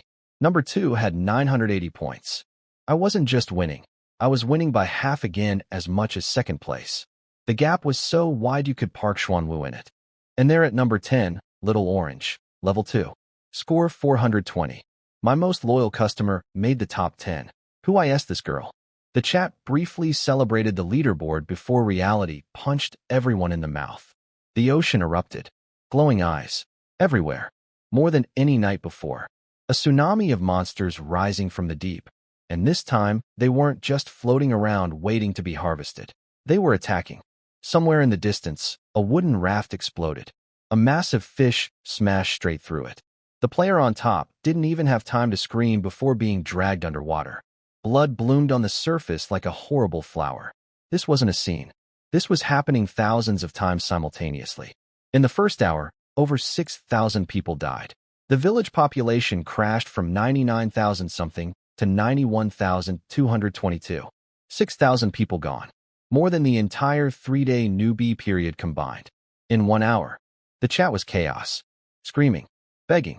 Coordinates flying everywhere. People calling for help that would never come because their neighbors were fighting for their own lives. Players below level 2? Annihilated. Their tiny rafts crumbled like crackers. Those who never upgraded, never prepared, never stockpiled, gone. The ocean swallowed them without a sound. Level 2 and above mostly survived. Defense buildings helped. Some players actually fought back and discovered the pattern. Kill enough of the wave and the rest retreat. It's not endless. It's a test. Pass it and you get a breather. My turn came. 15 ugly monster fish charged at Xuanwu from below. The energy tower's orb spun once and fired a purple beam. Lead fish, dead. Instant. Arrow towers opened up. Arrows whizzing through the air like angry bees. The ballista boomed, and a single shot punched through 2 fish at once. I didn't even lift a finger. The remaining fish took one look at the light show happening on my turtle and fled. Smartest decision of their short, ugly lives. First wave, handled in about 15 seconds. I barely moved from my leaning position against the tower. But then I did the math on crystal consumption and immediately switched everything except the arrow towers to standby mode. The big guns are, break glass in case of emergency, only. I can't afford to run this military operation 24/7. The defense budget would bankrupt me by Thursday. While the world burned around me, I posted one message in chat. Buying all types of seeds. Special varieties welcome. DM me. In the middle of the apocalypse, while people were literally dying, Lin Bei was. Seed shopping. The chat couldn't decide if I was insane or inspirational. Private messages flooded in. Wheat seeds here, chili seeds there, all kinds of basic crops. I was buying everything like a farmer at a market on Saturday morning. Then a familiar name popped up. Little Orange. I have seeds. What kind? Hee guess? I'm sorry, did you just hee guess me? In the middle of a monster apocalypse? This girl has the survival instincts of a golden retriever, and I kind of respect it. Before I could respond, she dumped her inventory on me. F-rank golden wheat seeds. F-rank green vegetables. E-rank fire chili peppers. And I had to read this 3 times. D-rank meat mushrooms. D-rank seeds. She casually had the rarest agricultural items I'd ever seen, including a mushroom that apparently grows meat. A plant that produces meat. If that's real, I could feed Xuanwu with farming instead of hunting. I stared at her inventory list the way normal people stare at winning lottery tickets. Who is this girl? She's level 2, 10th on the leaderboard, drops 10 crystals on barbecue without blinking, and has seeds that would make professional farmers weep. She's either the luckiest person alive or she's running a cheat code that makes mine look basic. And she calls me Big Boss, while sitting on a collection that could change my entire game. Little Orange, you terrifying mystery child, what are you? Little Orange's seed collection made my jaw hit the turtle shell. Golden wheat, green vegetables, fire chili peppers, and the crown jewel, D-rank meat mushrooms. A fungus that grows meat. If I can farm meat, I can feed Xuanwu without hunting. That's not a seed. That's a retirement plan. Where did you get all this? I asked. Treasure chests. Treasure chests don't give this much. I'm just lucky. Lucky.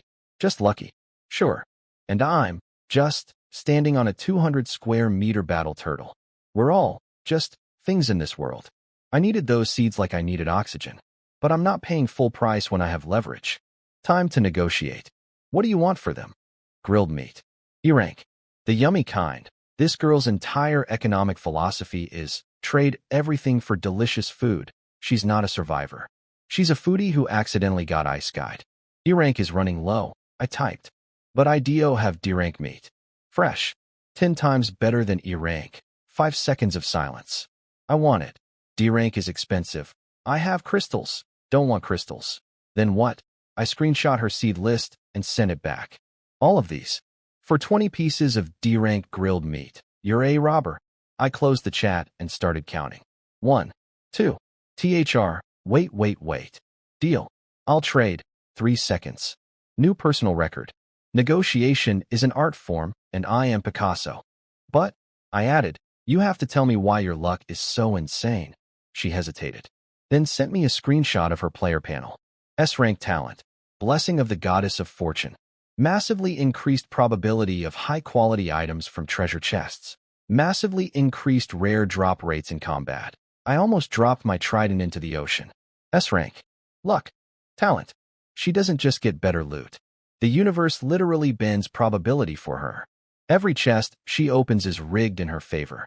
Every monster she kills drops premium stuff. She's walking around with loaded dice sewn into her DNA. And here I was thinking MY talents were overpowered. This girl's talent makes the gacha system her personal ATM. She's not playing the same game as the rest of us. She's playing on easy mode with a cheat code that the developers intended. No wonder she has D-rank seeds on day 3. No wonder she always has crystals to burn.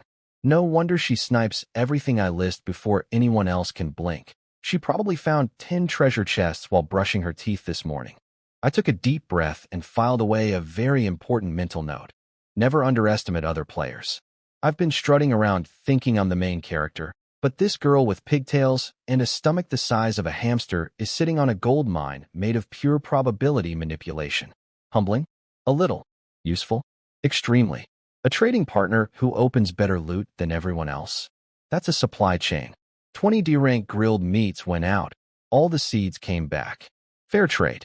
Maybe I overcharged slightly. Okay, definitely. But she got premium barbecue, and I got the agricultural future of my turtle empire. Everyone wins. I planted everything. Golden wheat, green veggies, fire chilies, meat mushrooms. Every single seed went into the ground across my 80 square meters. The rare ones got prime spots near the light-winged tree for maximum growth bonus.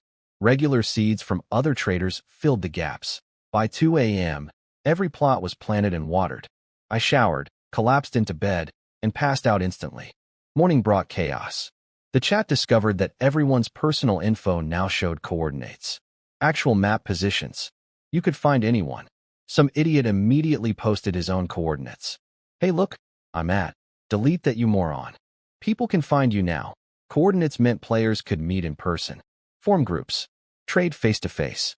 Also, hunt each other. Rob each other.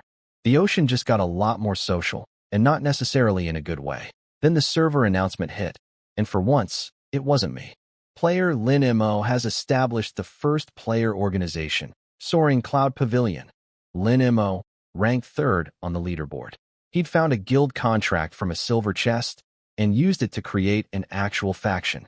Already recruiting. Already organizing. He even messaged the chat directly. Lin Bei, want to join? I'll make you vice leader. I didn't reply. Vice leader? Under someone ranked below me? That's like asking a CEO to be an intern. People were going crazy, forming groups.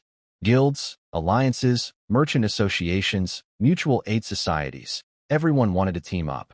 My inbox exploded with people begging to join me, serve me, follow me, worship me. I ignored all of them. I'm not running a guild. I'm running a farm. Maybe someday I'll recruit a few trustworthy people, but today is not that day. I looked at my turtle and decided it deserved a proper name. Xuanwu City. One day, it won't be a joke. One day this will be an actual city. Then my energy tower lit up and blasted a fish off the edge of the shell. I looked out at the ocean. Glowing eyes. Lots of them. Way more than last night's midnight attack. And these weren't just F-rank pests. E-rank beasts were charging in, actively attacking. The sea beasts were getting stronger, evolving alongside the players. Last night's midnight wave was the appetizer. This was the main course, and it was only going to get worse. For players who were still on level 1 rafts, who hadn't stockpiled food, hadn't built defenses, hadn't upgraded. This was a death sentence being delivered in real time. I gripped my fishman trident and stood up. My customers are under attack. My market is shrinking. Every dead player is a crystal I'll never earn and a mouth that'll never buy my barbecue. Time to go to work. The death counter was ticking like a broken clock. 90,813 players left. Hundreds dying every hour. The chat was a funeral home with Wi-Fi.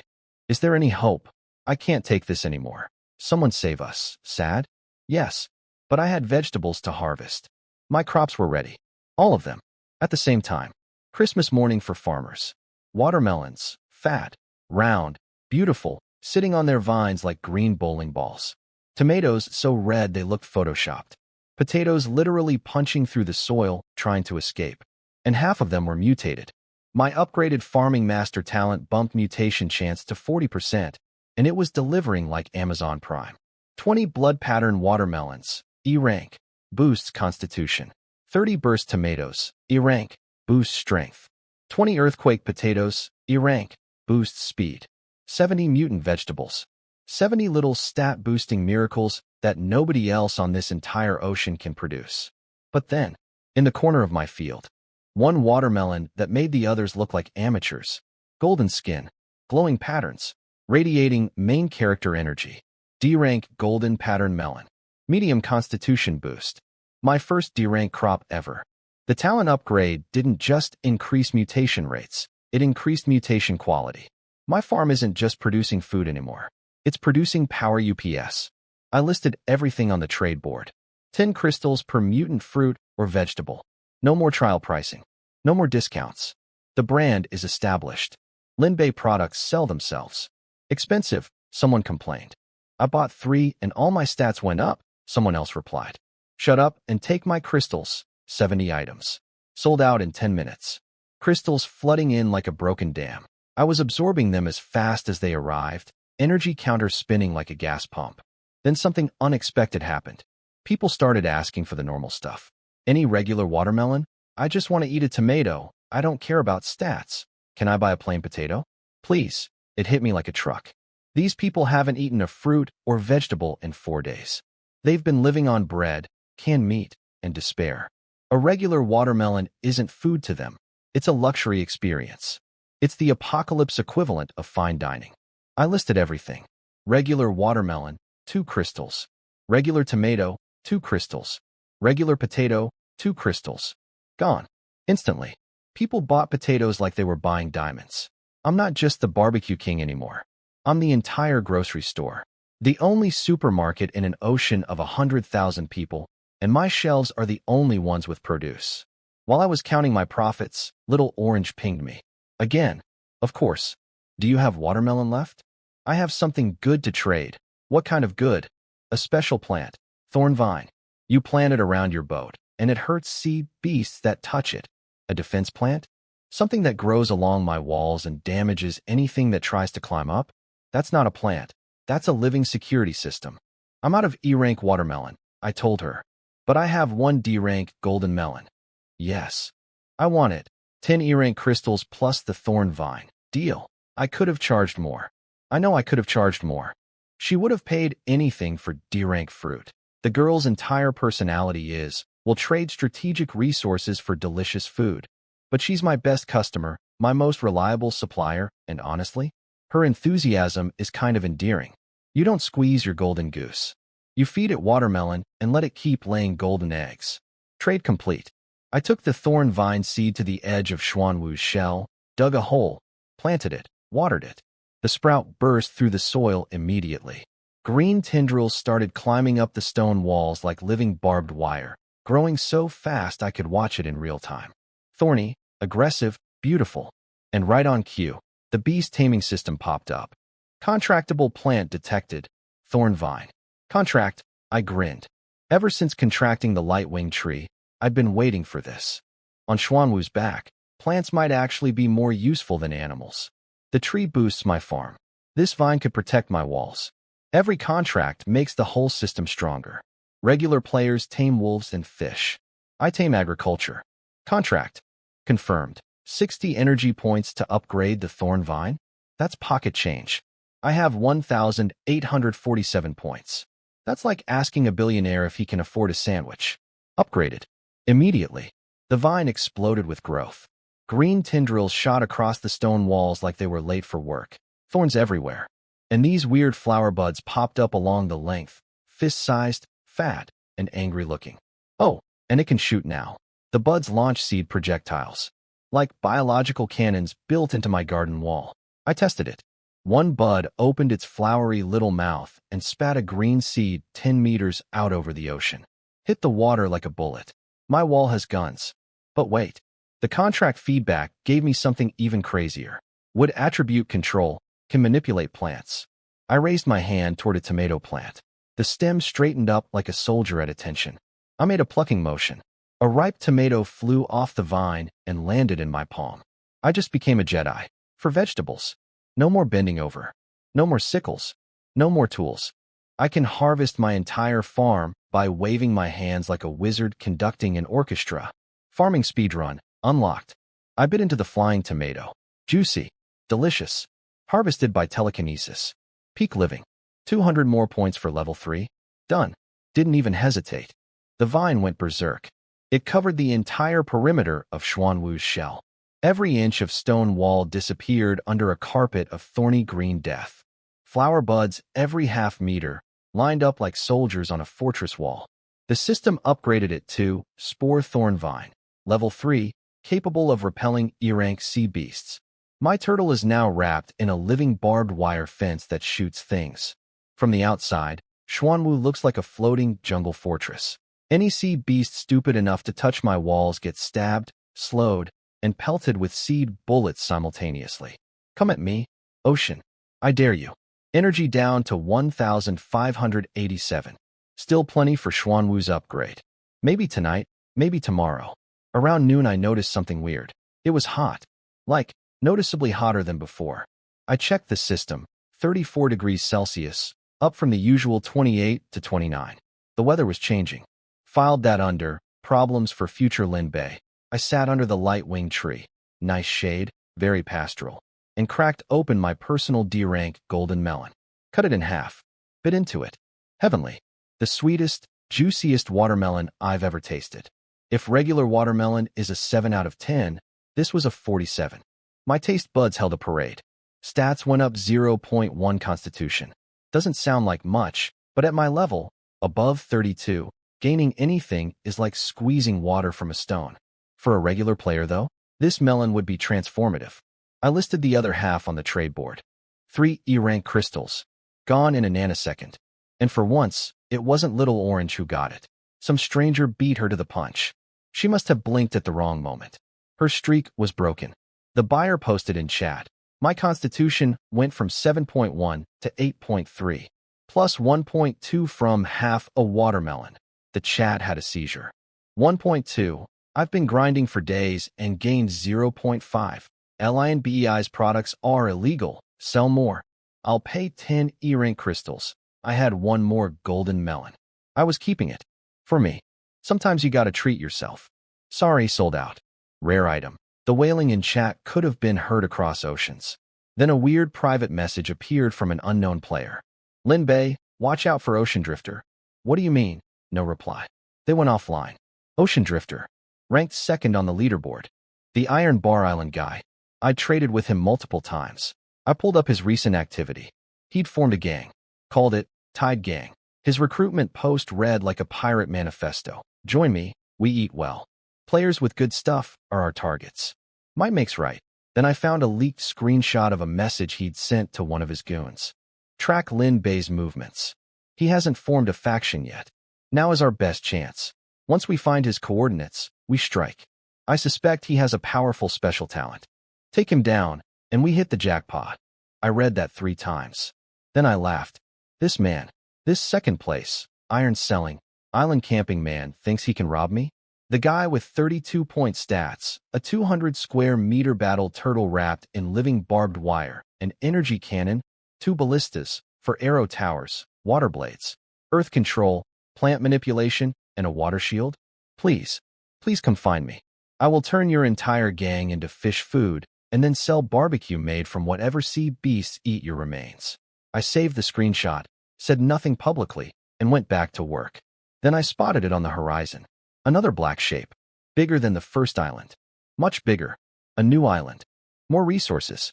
More ore. More soil. More everything. I patted Xuanwu's shell. Full speed ahead, buddy. Second island trip. This time, I'm bringing a shopping list and an attitude. New island spotted. Bigger than the last one. 2 to 3 times the size. Flat terrain, easy pickings. A dozen sea beasts lounging on the beach like tourists at a resort. F-rank wolves. E-rank razor fish. 2 D-rank rock giants. Big, slow, covered in stone bumps like living boulders with anger issues. I told Xuanwu to stay behind and vacuum up sand and soil while I handled business. Jumped off the turtle, froze the ocean under my feet, casual ice walking, just another Tuesday, and sprinted toward the beach like an action movie protagonist. The welcoming committee tried to eat me. Bad decision. First wolf. Trident through the neck. Second and third. Waterblade. Dirt chunk. Next. The 2 D-rank giants charged in with all their rocky glory. I stabbed one in the eye and waterbladed the other's throat. Few minutes later, the beach looked like a monster graveyard. 15 kills. Piles of crystals and meat.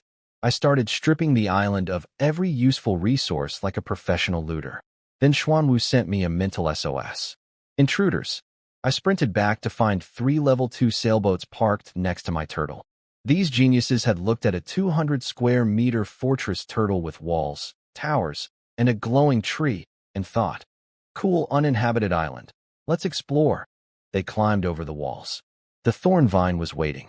Green tendrils shot out like snakes, wrapped around their ankles, and drove thorns into their flesh. 3 grown men screaming like they'd stepped on Legos.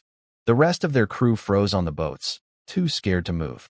I jumped onto the wall and looked down at them like a disappointed landlord. Who invited you? The leader looked up, realized this island had an owner, and his face went through 5 stages of grief in 2 seconds.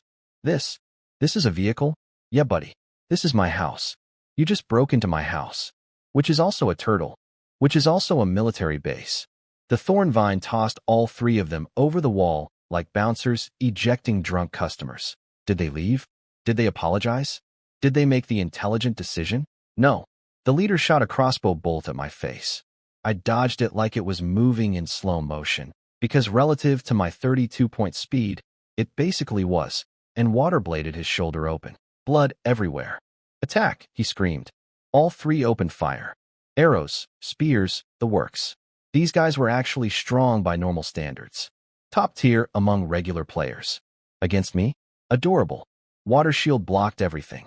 The thorn vine's flower buds opened simultaneously and unleashed a barrage of seed bullets. Green projectiles ripping through the air like machine gun fire, punching clean holes through anyone they hit. 15 seconds. 3 dead. Easier than killing sea beasts. My plant did most of the work. I barely had to move. Mercy? For pirates who attack on sight? In a lawless ocean world?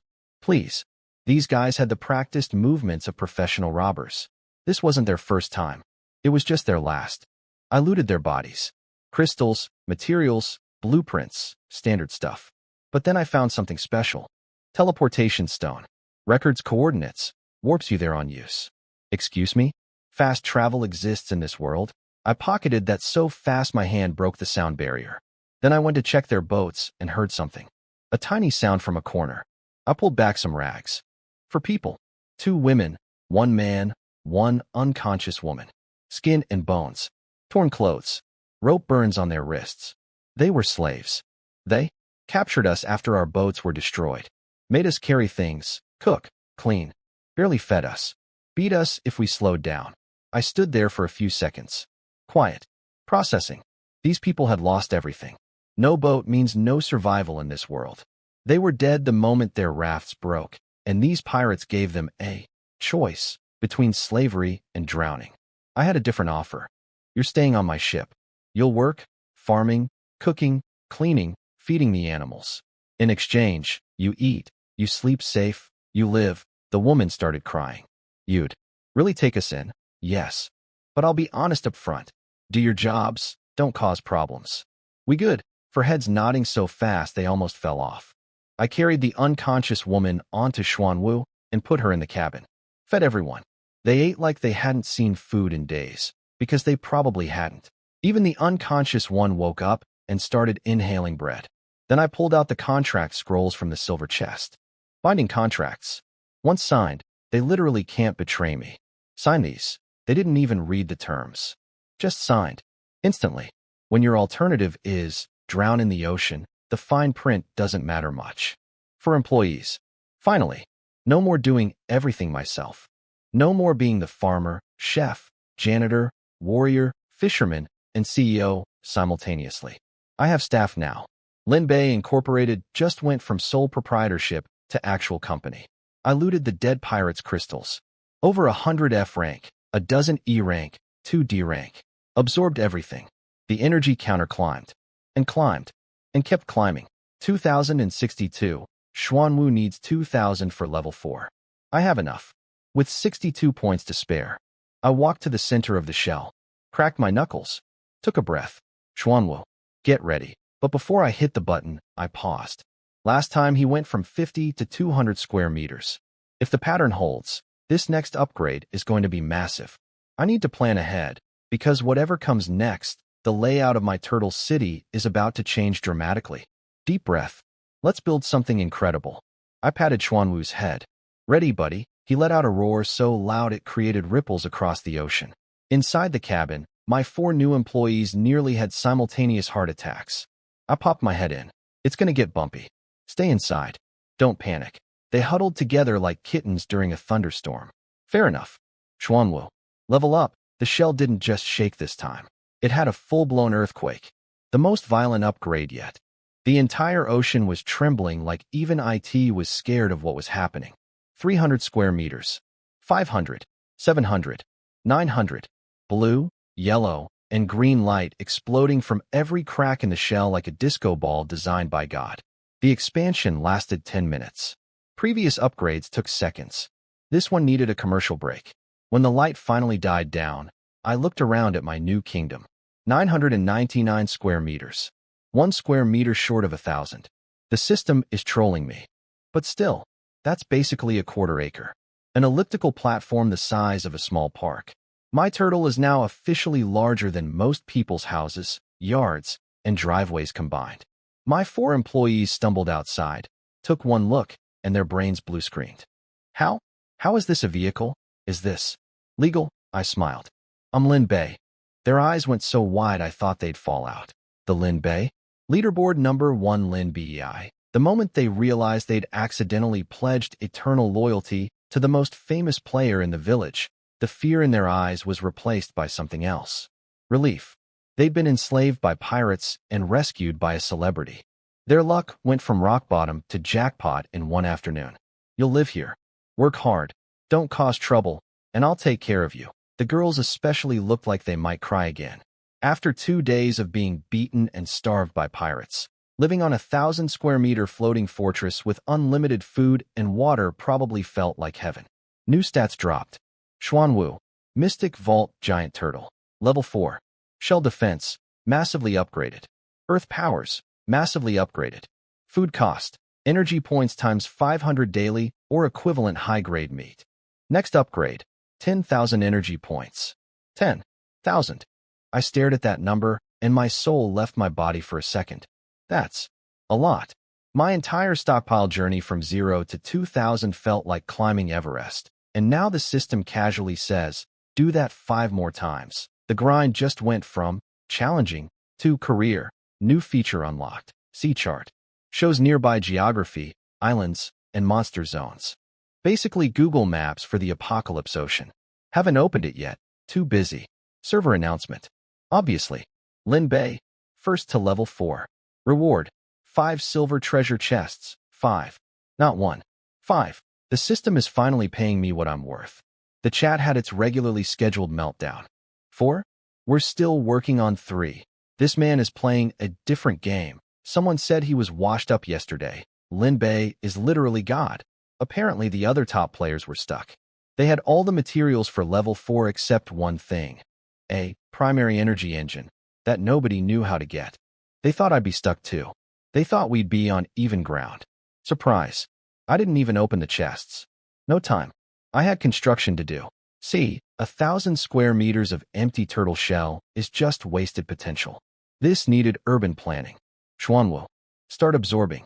Everything from that island. All of it. Xuanwu's level 4 earth control was on another level entirely. Sand, rock, soil, even trees, ripped off the island by invisible force, flying through the air, landing on the shell. The entire island was being eaten by my turtle. Consumed. Absorbed. Deleted from existence. I started giving orders like a city planner on caffeine. Tail section. Build me a hill. 10 meters tall. 3 tiers. That's my personal residence. Rocks and soil stacked themselves. A small mountain rose from the turtle's back. 3 platforms, each one a terrace. My living quarters. Penthouse suite, Turtle Edition. Center, 300 square meters of farmland. Reorganize all crops around the light-winged tree. Plants uprooted themselves and replanted in perfect rows.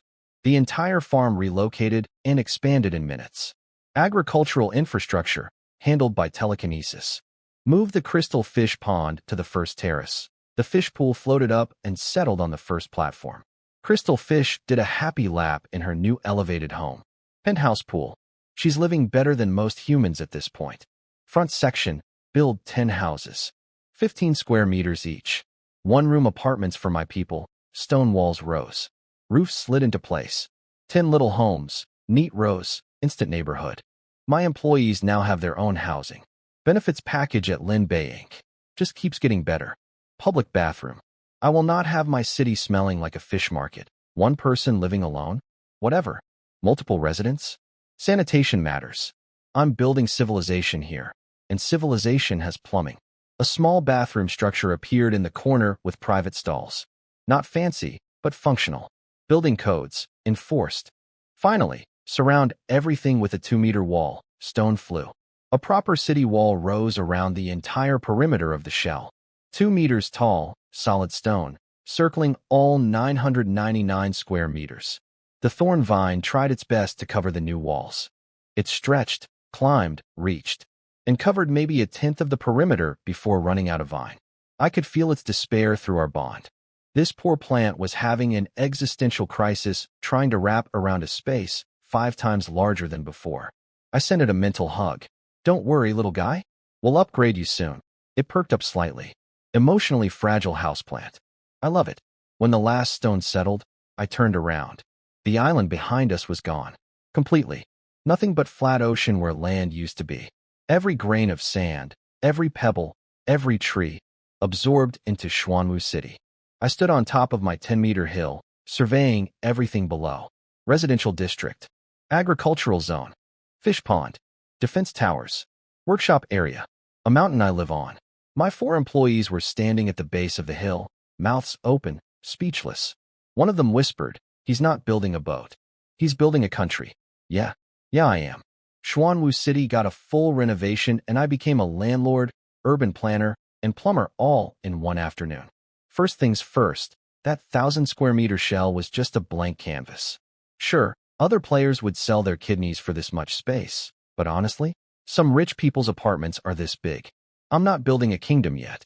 I'm building a starter kingdom. Version 1.0. The beta test of my empire. I sent my new employees to rest and got to work. Xuanwu. Transplant some trees to the first terrace.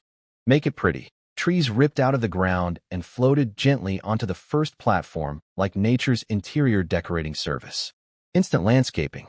My turtle has curb appeal now. 3rd floor, my penthouse.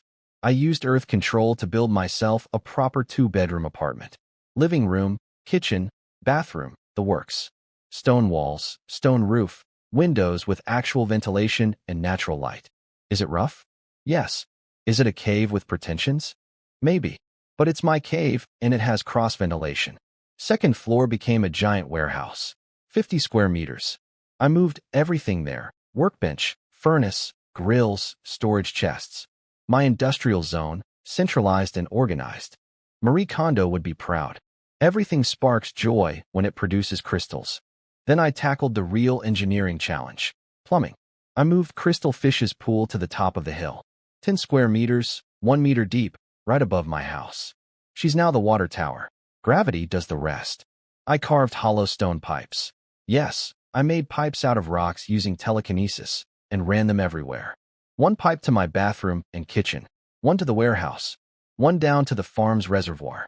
From the farm reservoir, a water channel runs along all the crop rows and continues to the residential area, ending at a well. My 4 employees now have running water delivered by gravity from a fish pond on top of a hill on the back of a swimming turtle. I am the greatest plumber who has ever lived. Mario can retire. Evening came. Time for the meet and greet. I lined up my 3 conscious employees. The 4th was still recovering. Introductions. Go. Ponytail girl.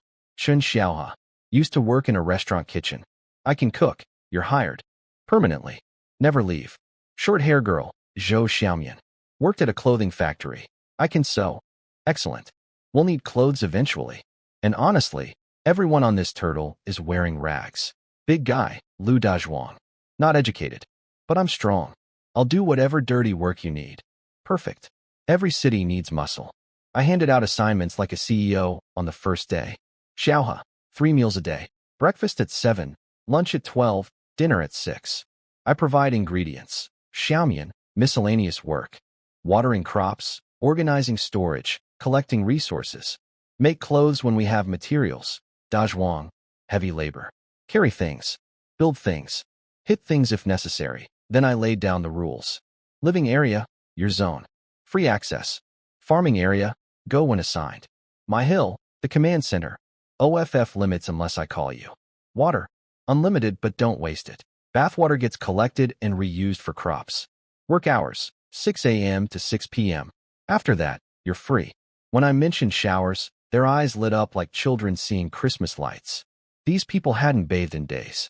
The concept of unlimited water in this world is like telling someone in a desert that it rains diamonds. Xiaohua practically teleported into the kitchen.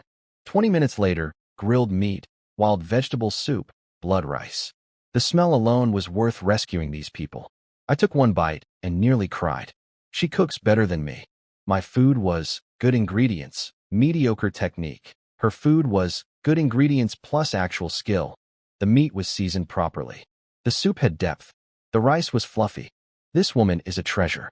I would fight the entire ocean to protect this kitchen. Not bad, I said, keeping my cool. You're on permanent cooking duty. I'll be eating here too. Inside, I was doing cartwheels. Xiaomian teared up mid-bite. I haven't had a full meal in days. Dazhuang, mouth full of rice, mumbled. Boss, my life is yours now. These people went from enslaved and starving to housed, fed, and employed in one afternoon. Their loyalty wasn't bought with contracts. Those were just insurance. It was bought with dinner. After eating, I headed back up the hill. Moonlight on the city. Light-winged tree glowing gold. Thorn vine swaying on the walls. Crystal fish bubbling in her penthouse pool. 10 little houses in the residential district. Farmland stretching across the middle. It looked like a city. A tiny, weird, turtle-mounted city, but a real one. With residents. And plumbing. And a dinner schedule. Oh, I also had Dazhuang try binding one of the dead pirates' abandoned boats. Nope. Wouldn't work. The system wouldn't let someone bind a second vehicle. Which made me think, how did I bind Xuan Wu in the first place? My original raft broke, and the system let me bind a turtle as a replacement. That's not supposed to happen. Was it Xuan Wu who was special? Or was it me? No answers. Just questions. Filed under, mysteries I'll solve when I'm not busy running a city. I lay down on my stone bed in my stone penthouse on top of my stone hill on top of my giant turtle. Below me, farmland, employees, defenses, infrastructure. Beside me, 5 unopened silver treasure chests.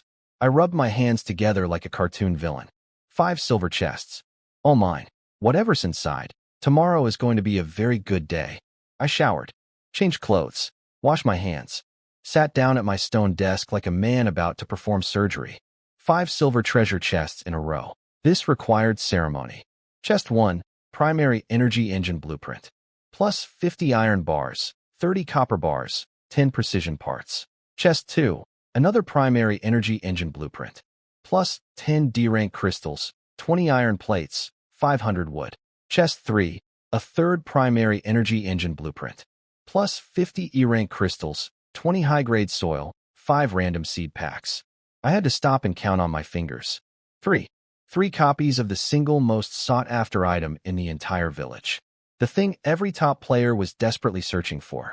The one component holding back everyone from reaching level 4. And I just pulled 3 of them out of boxes like party favors.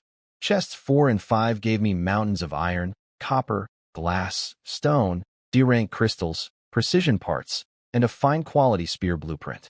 Nice, but honestly, after 3 engine blueprints, everything else felt like the fries next to the steak. Now, the real game. I don't need 3 engine blueprints. I need 1. The other 2? Those are worth more than gold. Those are the keys that unlock the gate every top player is banging their fists against. Time to become an auctioneer. I opened the leaderboard. Skip number 2, Ocean Drifter. That guy wants to ROB me. He gets nothing. Not today, not tomorrow, not ever. I hope he chokes on his iron bars. I message numbers 3 through 5. I have primary energy engine blueprints. Bring your best offer. 10 seconds later, my inbox exploded like I'd announced free money. Lin Mo, rank 3. You have the blueprint? How much? I leaned back. Typed slowly. You tell me. Then I did the most powerful thing a seller can do. I stopped replying. Just silence. Let them marinate. Let the anxiety build. Let them imagine someone else getting the blueprint first. Psychological Warfare, Marketplace Edition. Lin Mo's first offer. 20 D-rank crystals, 100 E-rank crystals, 20 seed packs, 200 iron bars, 100 copper bars, 50 precision parts. I didn't respond. Chong Feng, rank 4, 15 D-rank crystals, 80 E-rank, a fine-quality spear blueprint, 50 iron plates. Didn't respond. Bei Ming, rank 5, 18 D-rank crystals, 90 E-rank, a high-grade furnace blueprint, a random skill book. Didn't respond. The longer I stayed silent, the higher the bids climbed. It was like watching an auction where nobody can see each other's bids and everyone is panicking. Lin Mo came back, adding 10 more D rank and 50 more E rank. Chongfeng, adding 10 D rank and a fine armor blueprint. Bei Ming, adding a guild contract scroll. I was sitting on my stone chair, sipping water, watching grown men empty their vaults for me. This is what it feels like to be a monopoly. This is what it feels like to hold the only key. Then someone leaked it to chat. Lin Bei is selling engine blueprints. The top players are going crazy. The chat erupted. The engine blueprint? Lin Mo is emptying his entire guild warehouse. Lin Bei controls the economy. The gap between first and second place isn't a gap, it's a canyon. While the big boys were sweating, a familiar name popped up. Little Orange. Do you have a blueprint left for me? Maybe. What do you have? She sent me 3 items that made my eyes pop out of my skull. A D-rank mined pet egg. Hatches into a telepathic pet that shares vision with its owner. Basically a drone I can see through. A fine-grade furnace blueprint. Smelts higher-tier materials, 50% more efficient. A fine-grade kitchen blueprint. Makes food with better stat bonuses. This girl's inventory is like a dragon's hoard, but curated by someone with a food addiction. She has the best stuff, and she trades it all for snacks. 1 blueprint for all 3. Deal. Fastest negotiation of my life. She didn't even counteroffer. She probably would have added more if I'd asked. This girl values delicious food above strategic military assets. I respect it, and I will exploit it forever. Final bids from the big players. Lin Mo, 40 D-rank crystals, 200 E-rank, 50 seed packs. Chongfeng, 35 D-rank, 140 E-rank, 2 fine-grade blueprints, 80 iron plates. I sold 1 to each. Sorry, Bei Ming. You were third. Life is cruel. Next time, consider me first, he begged. Sure thing, buddy. You're on the priority list. Gotta keep the whales happy. Then Ocean Drifter messaged me. Sell me 1. Name your price. I stared at his message for 3 seconds. No. You sure? Positive. You'll regret this. I closed the chat. Regret? Me? The guy with 5,000 energy points, a 1,000 square meter fortress, a telepathic pet egg, and 3 fine-grade blueprints? The guy who just made every top player in the village empty their savings accounts into MY pocket? You threatened to rob me, Ocean Drifter. You sent scouts to track me. You told your little gang I was the target, and now you come asking to buy from me? The audacity is almost impressive. If I ever find your coordinates, I'm visiting. And I'm bringing Xuanwu, the Thorn Vine, the Energy Tower, and a very bad attitude. I absorbed every crystal from every trade. D-rank, E-rank, all of it. The energy counter went berserk. Energy, 5,321. Halfway to Xuanwu's next upgrade at 10,000. In 1 trading session. This is what happens when you're the only store in town selling what everyone needs. I was about to start hatching the pet egg when I suddenly remembered something. The SEA chart. Level 4 reward. Shows nearby islands, terrain, monster zones. I'd completely forgotten about it because I was too busy being a merchant tycoon. I pulled it out, held it in my hands, and activated it. Time to see what this ocean is really hiding. The sea chart was everything I hoped for. A 5-kilometer radar showing islands, treasure chests, and even other players. Little dots on a transparent map, color-coded like a video game mini-map. 2 chest icons nearby, 1 black, 1 yellow. After days of squinting at the horizon like a confused pirate, I now have Google Maps. I closed the chart and went on a crafting SBRE. Fine-grade spear, built. Silver gray, lightweight, sharp enough to split atoms. My old fishman trident just got demoted to decorative wall piece. This new spear one-shots E-rank beasts and makes D-ranks look nervous. Fine-grade kitchen, built. Right next to my penthouse. Stone walls, proper stove, chimney, storage cabinets. Xiaohe is going to lose her mind when she sees this. We went from campfire cooking to actual restaurant kitchen in 1 evening. Fine-grade furnace, built. Replace the old one. Bigger, hotter, more slots. And it can produce iron plates and precision parts. Exactly what I'll need for future upgrades. My industrial capacity just doubled while everyone else is still using the equivalent of a backyard forge. Pet egg? Started incubating. 12 hours. Tomorrow morning, I get a telepathic animal that can share its vision with me. Basically, a living security camera I can see through. The possibilities are making my head spin. Night fell. I checked the sea chart, glowing dots everywhere. More sea beasts than yesterday, and stronger. Multiple E-ranks just casually swimming around. I grabbed my new spear and jumped off the wall. One thrust per E-rank. Dead. The fine-grade spear cut through them like they were made of paper. D-ranks lasted a few exchanges, but nothing scary. My defense buildings and Thornvine handled everything that tried to sneak up from other angles. Crystals flowing in. Murder session until midnight. Then came the spending SPRE.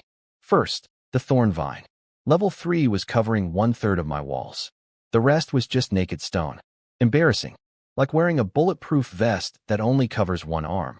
800 energy points. Level 4. The vine went nuclear.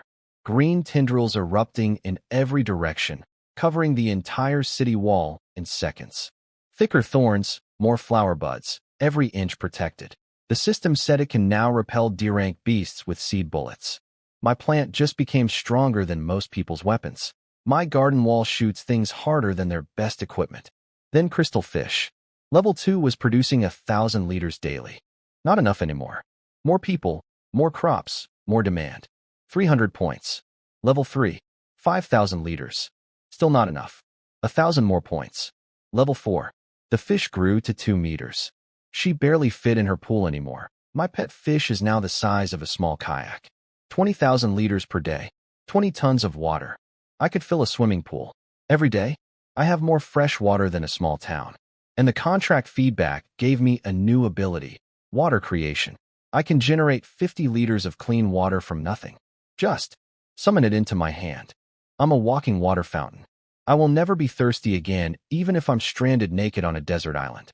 Finally, Lightwing Tree. Level 1 covered 10 meters. My city is 1,000 square meters. That's like having Wi-Fi that only works in the bathroom. 300 points. Level 2. 15 meters. 500 points. Level 3. 22 meters. 1,000 points. Level 4. The tree erupted with golden light. The trunk turned from white to pale gold.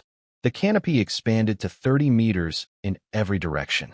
The tree was now 20 meters tall, a golden skyscraper in the middle of my turtle city. You could probably see it from 5 kilometers away. But the real upgrade? Growth domain now covers the entire city. Every crop on Xuanwu's back sits inside the bonus zone.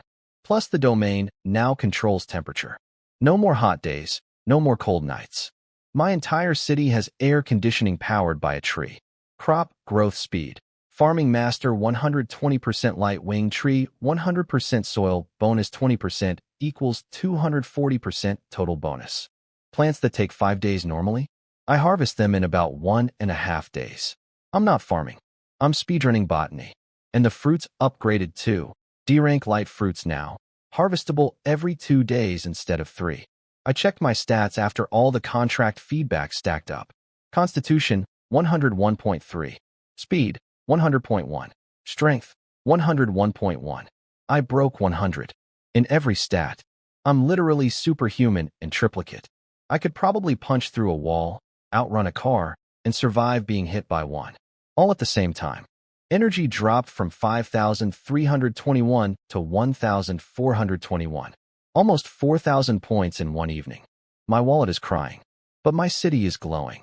Literally. Lightwing Tree was so bright the entire city was bathed in warm golden light. Xiaohe poked her head out of her house, looking confused. Everything okay, boss? Fine. Just upgrades. Go back to sleep. I heard them whispering as they went inside. He really is incredible. Stop peeking. We have work tomorrow. Yeah. I climbed up to my penthouse, lay down on my stone bed. Golden light streaming through the window like permanent sunrise. Warm. Comfortable. Safe. Tomorrow, harvest time. E-rank crops mutating under a 240% growth boost with a 40% mutation chance. I don't even know what's going to come out of that soil. But I know it's going to be spectacular. I closed my eyes, smiled, and fell asleep like a man who owns a glowing golden tree, a 2-meter fish, a city-sized turtle, and a vine that shoots bullets. Day 5 of the apocalypse. I think I'm winning. Morning. Woke up holding a guild contract scroll like it was a winning lottery ticket. Thought about starting my own organization. Then thought about it more. Running a guild means dealing with people. Meetings. Drama. Politics. Someone inevitably starts a group chat, and nobody shuts up. Nah. Pocketed it. Maybe later. First stop. Light wing tree. 30 D-rank light fruits hanging from the branches like golden Christmas ornaments.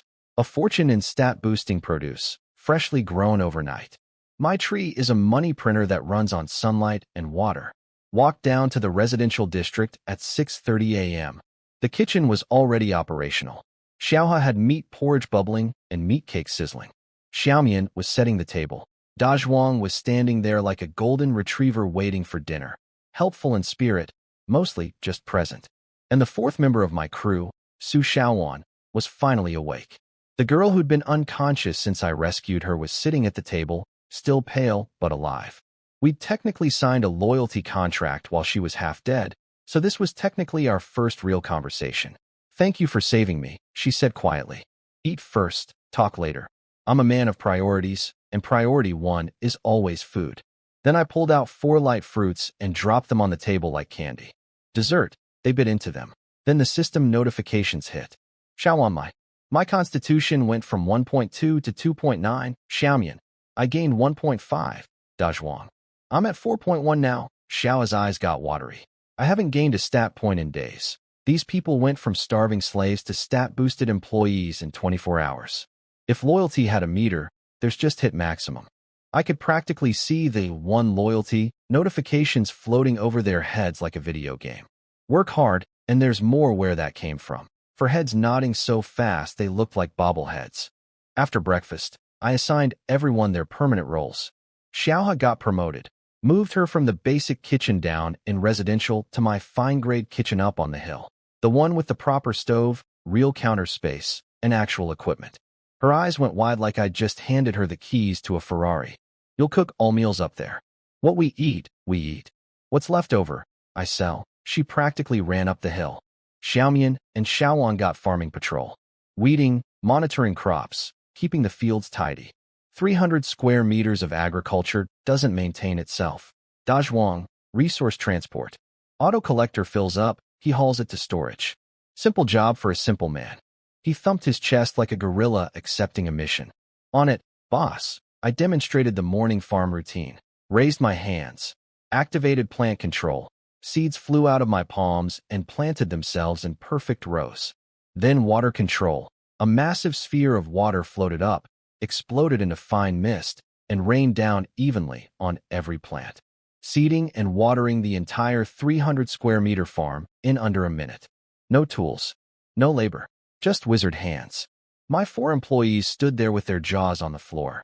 Xiaohe whispered, "That's incredible," then added, with a tiny smile, "You should have seen yesterday, though." Pride. She was showing pride in Xuanwu City. My employee is becoming a citizen. My heart grew 3 sizes. The weather was getting hotter. 30-something degrees, humid, no wind. The ocean felt like a sauna. I'm starting to suspect the next system challenge involves temperature. Heat wave? Drought? Climate apocalypse on top of the monster apocalypse? Doesn't matter. Lightwing Tree keeps the entire city at a perfect constant temperature. Everyone outside my walls is sweating. Everyone inside is living in eternal spring. Climate control through botany. A flash of light from the fields. Harvest time. Golden wheat, green vegetables, fire chilies, all ripe at once. Beautiful golden stalks, crispy green leaves, peppers so red they looked angry. Standard crops were F or E rank. Nice but unremarkable. The mutations, though. 5D rank golden wheat, 3D rank green vegetables, 4D rank fire chilies, and one crop that was different from everything else. A vegetable so dark green it looked like carved jade, with leaves that literally glowed. C rank jade vegetable. Major speed boost. C rank. My first C rank crop ever. My farming master talent is evolving alongside everything else.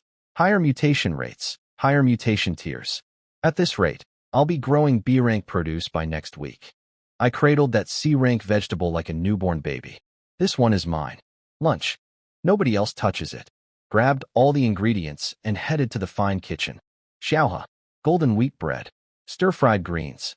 Chili meat. She looked at the ingredients and her chef instincts went haywire. These are incredible. The quality. The energy. I can feel them. Can you handle it? Watch me. She attacked the kitchen like a woman possessed. Kneading dough, chopping vegetables, wok tossing with one hand, adjusting flame with the other. Professional speed, professional technique, zero wasted motion. I leaned against the doorframe, impressed. This wasn't restaurant helper cooking. This was master chef level work. Something wasn't adding up. Xiaohe, what was your talent before? She didn't even look up from the wok. A rank. Kitchen king. I blinked. A rank. Kitchen king talent. I accidentally rescued a top-tier chef. A woman with an A-rank cooking talent was being used as a slave by pirates who made her wash laundry. That's like using a Lamborghini to deliver newspapers. She lost her player status when her boat was destroyed, so the talent is technically gone. But the skills are still there. The hands remember. The instincts are permanent. The oil sizzled. Chili and meat hit the wok, and the smell, oh the smell, filled the entire city like an aroma bomb. I could hear Dazhuang down in residential sniffing the air like a bloodhound. I stood in my kitchen doorway, watching my A-rank chef cook D-rank ingredients in a fine-grade kitchen on top of a golden-lit hill on the back of a 1,000-square-meter turtle. My restaurant just went from good ingredients, mediocre cook, to premium ingredients, elite cook, Lin Bei's ocean dining. Now with an actual chef. Reservations recommended. Payment in crystals only. The C-rank jade vegetable was too precious to sell. There was only one. I handed it to Xiaohe with 2 words. Cook it. Her hands were trembling. This woman has an A-rank cooking talent, and even SHE was nervous handling C-rank ingredients. When that vegetable hit the hot oil, the smell didn't just fill the kitchen. It conquered the entire city. People 3 floors down were sniffing the air like cartoon characters floating toward a pie. The dish came out perfect. Jade green, glistening with oil, steaming on a white plate. I sat down at my stone table on the 3rd floor, alone. Starting today, I eat separately from my crew. Not because I'm a jerk. Because management. You can be kind, but you can't be buddies. The moment your employees think of you as that guy I eat lunch with, instead of the boss, you've lost something you can't get back. They ate F-rank meals downstairs. Still amazing by apocalypse standards. Meat, vegetables, stat boosts. They were thrilled. This is the best food in the entire village. My stats went up. Why would anyone complain about this life? Meanwhile, I bit into the C-rank vegetable and my entire body hummed. Speed 1.2. At over 100 points, getting any increase is like squeezing juice from a rock. And this one dish gave me 1.2. C-rank produce is on a completely different level. Then I did something evil. I took a photo of my plate and sent it to Little Orange. Somewhere on the ocean, a girl sitting on a tiny sailboat chewing a rock-hard biscuit opened her messages and saw a gourmet plate of glowing green stir-fry. What is that? C-rank vegetable. Stir-fried. I could practically hear her drooling through the chat. Her dried biscuit suddenly tasted like cardboard mixed with betrayal. But because I'm not a complete monster, I sent her a portion. She ate it on her boat deck and nearly started crying. Lin Bei, you're too good to me. Then her brain apparently went somewhere weird because she got all flustered and typed. Wait, why is he being so nice? Does he? No, I won't be bought. I'm an independent woman. Girl, I sent you vegetables. Calm down. I reminded her not to tell anyone about her luck talent. She got huffy. I would never. You literally told me in 5 minutes. That's because I can sense you're a good person. That's a talent. Sort of. I've always had it. Great. She has luck manipulation and a built-in lie detector. This girl really is a protagonist from a different genre. She wandered into my survival story from a romance novel, and nobody told her. Right in the middle of our chat, my pet egg cracked. Golden light blasted out, lit up the entire 3rd floor. Shell pieces everywhere. And out popped a monkey. Brown fur, glossy and smooth. Huge bright eyes full of intelligence. 1/2 meter tall. But those eyes, those weren't animal eyes. Those were, I understand exactly what's happening eyes. Celestial eye spirit monkey. D-rank. I contracted it immediately. The contract didn't make it bigger. It made it smarter. The monkey's eyes changed. Deeper, more penetrating, like it could see through walls. Through lies. Through people. Ability. Celestial eye. Can read hearts. Sense good and evil intentions. detect emotional fluctuations. And the feedback ability I got? Same thing. I can now sense what people are feeling. Good intentions, bad intentions, lies, fear, gratitude. All of it. Clear as reading a book. I looked at the monkey. Curiosity. Excitement. A mischievous urge to test boundaries. I looked down toward Xiaohe in the residential area. Gratitude. Contentment. And underneath it all, a deep, quiet sense of safety she hadn't felt in days. This ability isn't a weapon. It's better. It's the ultimate leadership tool. I can now tell if someone is lying to my face, if a traitor is scamming me, if a new recruit is secretly planning to stab me in the back. In a lawless ocean world, reading people is worth more than any sword. The monkey jumped onto my shoulder and nuzzled my cheek with its fuzzy head, made little chirping sounds that I could somehow understand.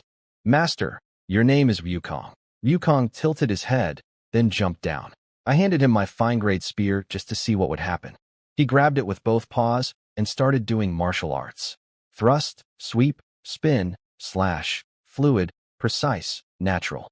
Monkeys are born with staff weapons in their DNA apparently. Sun Wukong energy. Living up to the name. I snapped a photo and sent it to Little Orange. New pet. From your egg. So cute. He's amazing. Regret trading it. Yes. Give him back. No refunds. Listed the day's produce on the trade board. D-rank crops, light fruits, grilled meat, water, crystals flooding in. The economy was booming. Players were getting richer, spending more, wanting better products. My monopoly on stat-boosting food was printing money faster than I could count it.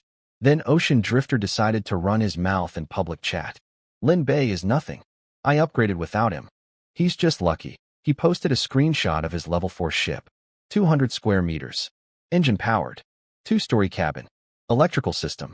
The chat split. Some people were impressed. Some pointed out that I reached level 4 first. Others started arguing about who's better. Ocean Drifter kept going. Lin Bei, say something. Scared? When I find your coordinates, you're first on my list. I read every message. Then I closed the chat. Wukong chirped on my shoulder, sensing my mood. Not yet, I said quietly. Let him bark. Here's the thing about threats. Talking is what you do when you can't act. The day I find Ocean Drifter's coordinates, there won't be any talking.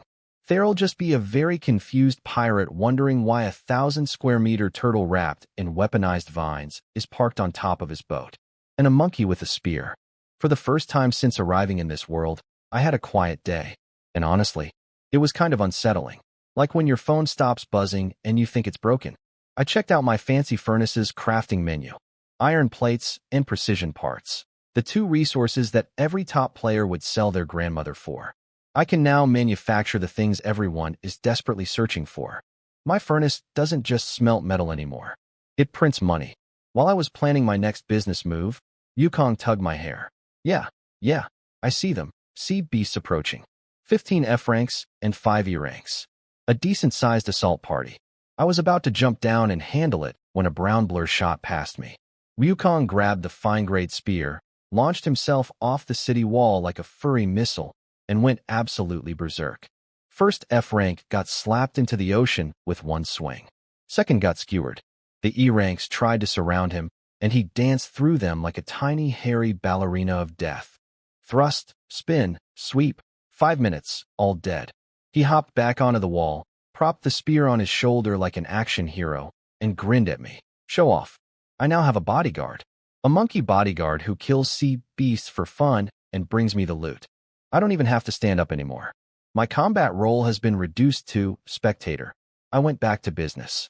Listed products. Watched crystals pour in. Standard day at Lin Bei's Ocean Marketplace. The temperature kept climbing though. People in chat were melting. It's almost 40 degrees. My wooden raft has 0 shade. I'm running out of water just from sweating. Sweating players need water. I have a 2-meter fish producing 20,000 liters a day. So I did what any reasonable water baron would do. I slashed prices. Again. 3 portions, 1,500 milliliters total, for 1 crystal. The regular players cheered. The water scalpers? I could hear their business model shattering from across the ocean. One guy was probably screaming into his raft. 3 for 1. How do I compete with that? You don't. That's the point. I'm not selling water to get rich. I'm selling water to get crystals, and every person who survives because of cheap water is a future customer for my premium products. This is volume business. Costco of the apocalypse. The rest of the day was peaceful. Deaths were slowing down. People were adapting, building defenses, upgrading weapons, learning the rhythm of sea beast attacks. The village was stabilizing. Fewer panic posts, more strategy discussions. Humanity was figuring it out. My farming operation was now a well-oiled machine. With all the growth bonuses stacked, Lightwing Tree 200%, Farming Master Talent 120%, Soil Bonus 20%. I had a total of 340% growth acceleration. Regular 5-day crops? Done in 1 day. E-rank 10-day crops? 2 days. Even D-rank 15-day crops only took 3. I was harvesting daily. Multiple crop cycles running simultaneously. New seeds going in every morning, produce coming out every evening. My farm was a conveyor belt of stat-boosting food. The meat mushrooms finally poked through the soil too. 1 more day, and I'd have a plant that grows meat. Feeding Xuanwu through agriculture instead of hunting. The dream is almost real. The chat noticed something unusual. No server announcement from me today. Where's Lin Bei's daily headline? Is he slacking? He's probably tired. Give the man a break. I feel weird without a Lin Bei announcement. Like something's missing from my day. I've become a daily newspaper. People check for my announcements the way normal humans check the weather. Any Lin Bei news today? No. Weird. Something must be wrong. Nothing was wrong. I just didn't do anything announcement-worthy. Even gods take Sundays off. Next morning. Dawn. Stretching. Another beautiful day on my 1,000-square-meter turtle CIT. Wukong started screaming. I rushed to the wall. 3D rank sea beasts. Simultaneously. Huge ones. Bigger than anything I'd seen in previous waves. This was day 3 of the new phase. Day 3. And we're already getting triple D-rank attacks? Quick math. If difficulty keeps scaling like this, C-rank beasts show up in 2 days. B-rank maybe a week after that. The system isn't just testing us. It's accelerating the difficulty curve. Survival of the fittest on a schedule. I wasn't worried about myself. My stats are over 100. I could arm wrestle a C-rank beast and win. Probably. But the regular players? The ones barely holding on with level 2 boats and basic arrow towers? E-rank beasts are already pushing their limits. D-ranks would destroy them. And C-ranks? Forget it. These people are my economy. Every player who dies is a crystal that stops circulating, a customer who stops buying, a seed trader who stops selling. The survival rate of this village is directly tied to my profit margins. Wukong didn't wait for my philosophical moment to finish. He was already fighting the first D-rank, trading blows evenly. I jumped down, water-bladed the second one in half, and yelled at Wukong to wrap it up. 3 D-ranks, 30 seconds, done. But standing on the wall afterward, staring at the ocean, I couldn't shake a thought. The system is pushing everyone toward a cliff. Getting harder, faster, meaner. Why? To force the weak out? To make us group up? To see who breaks first? For days until the next phase. Whatever's coming. It's going to be worse. I messaged Little Orange to check on her progress.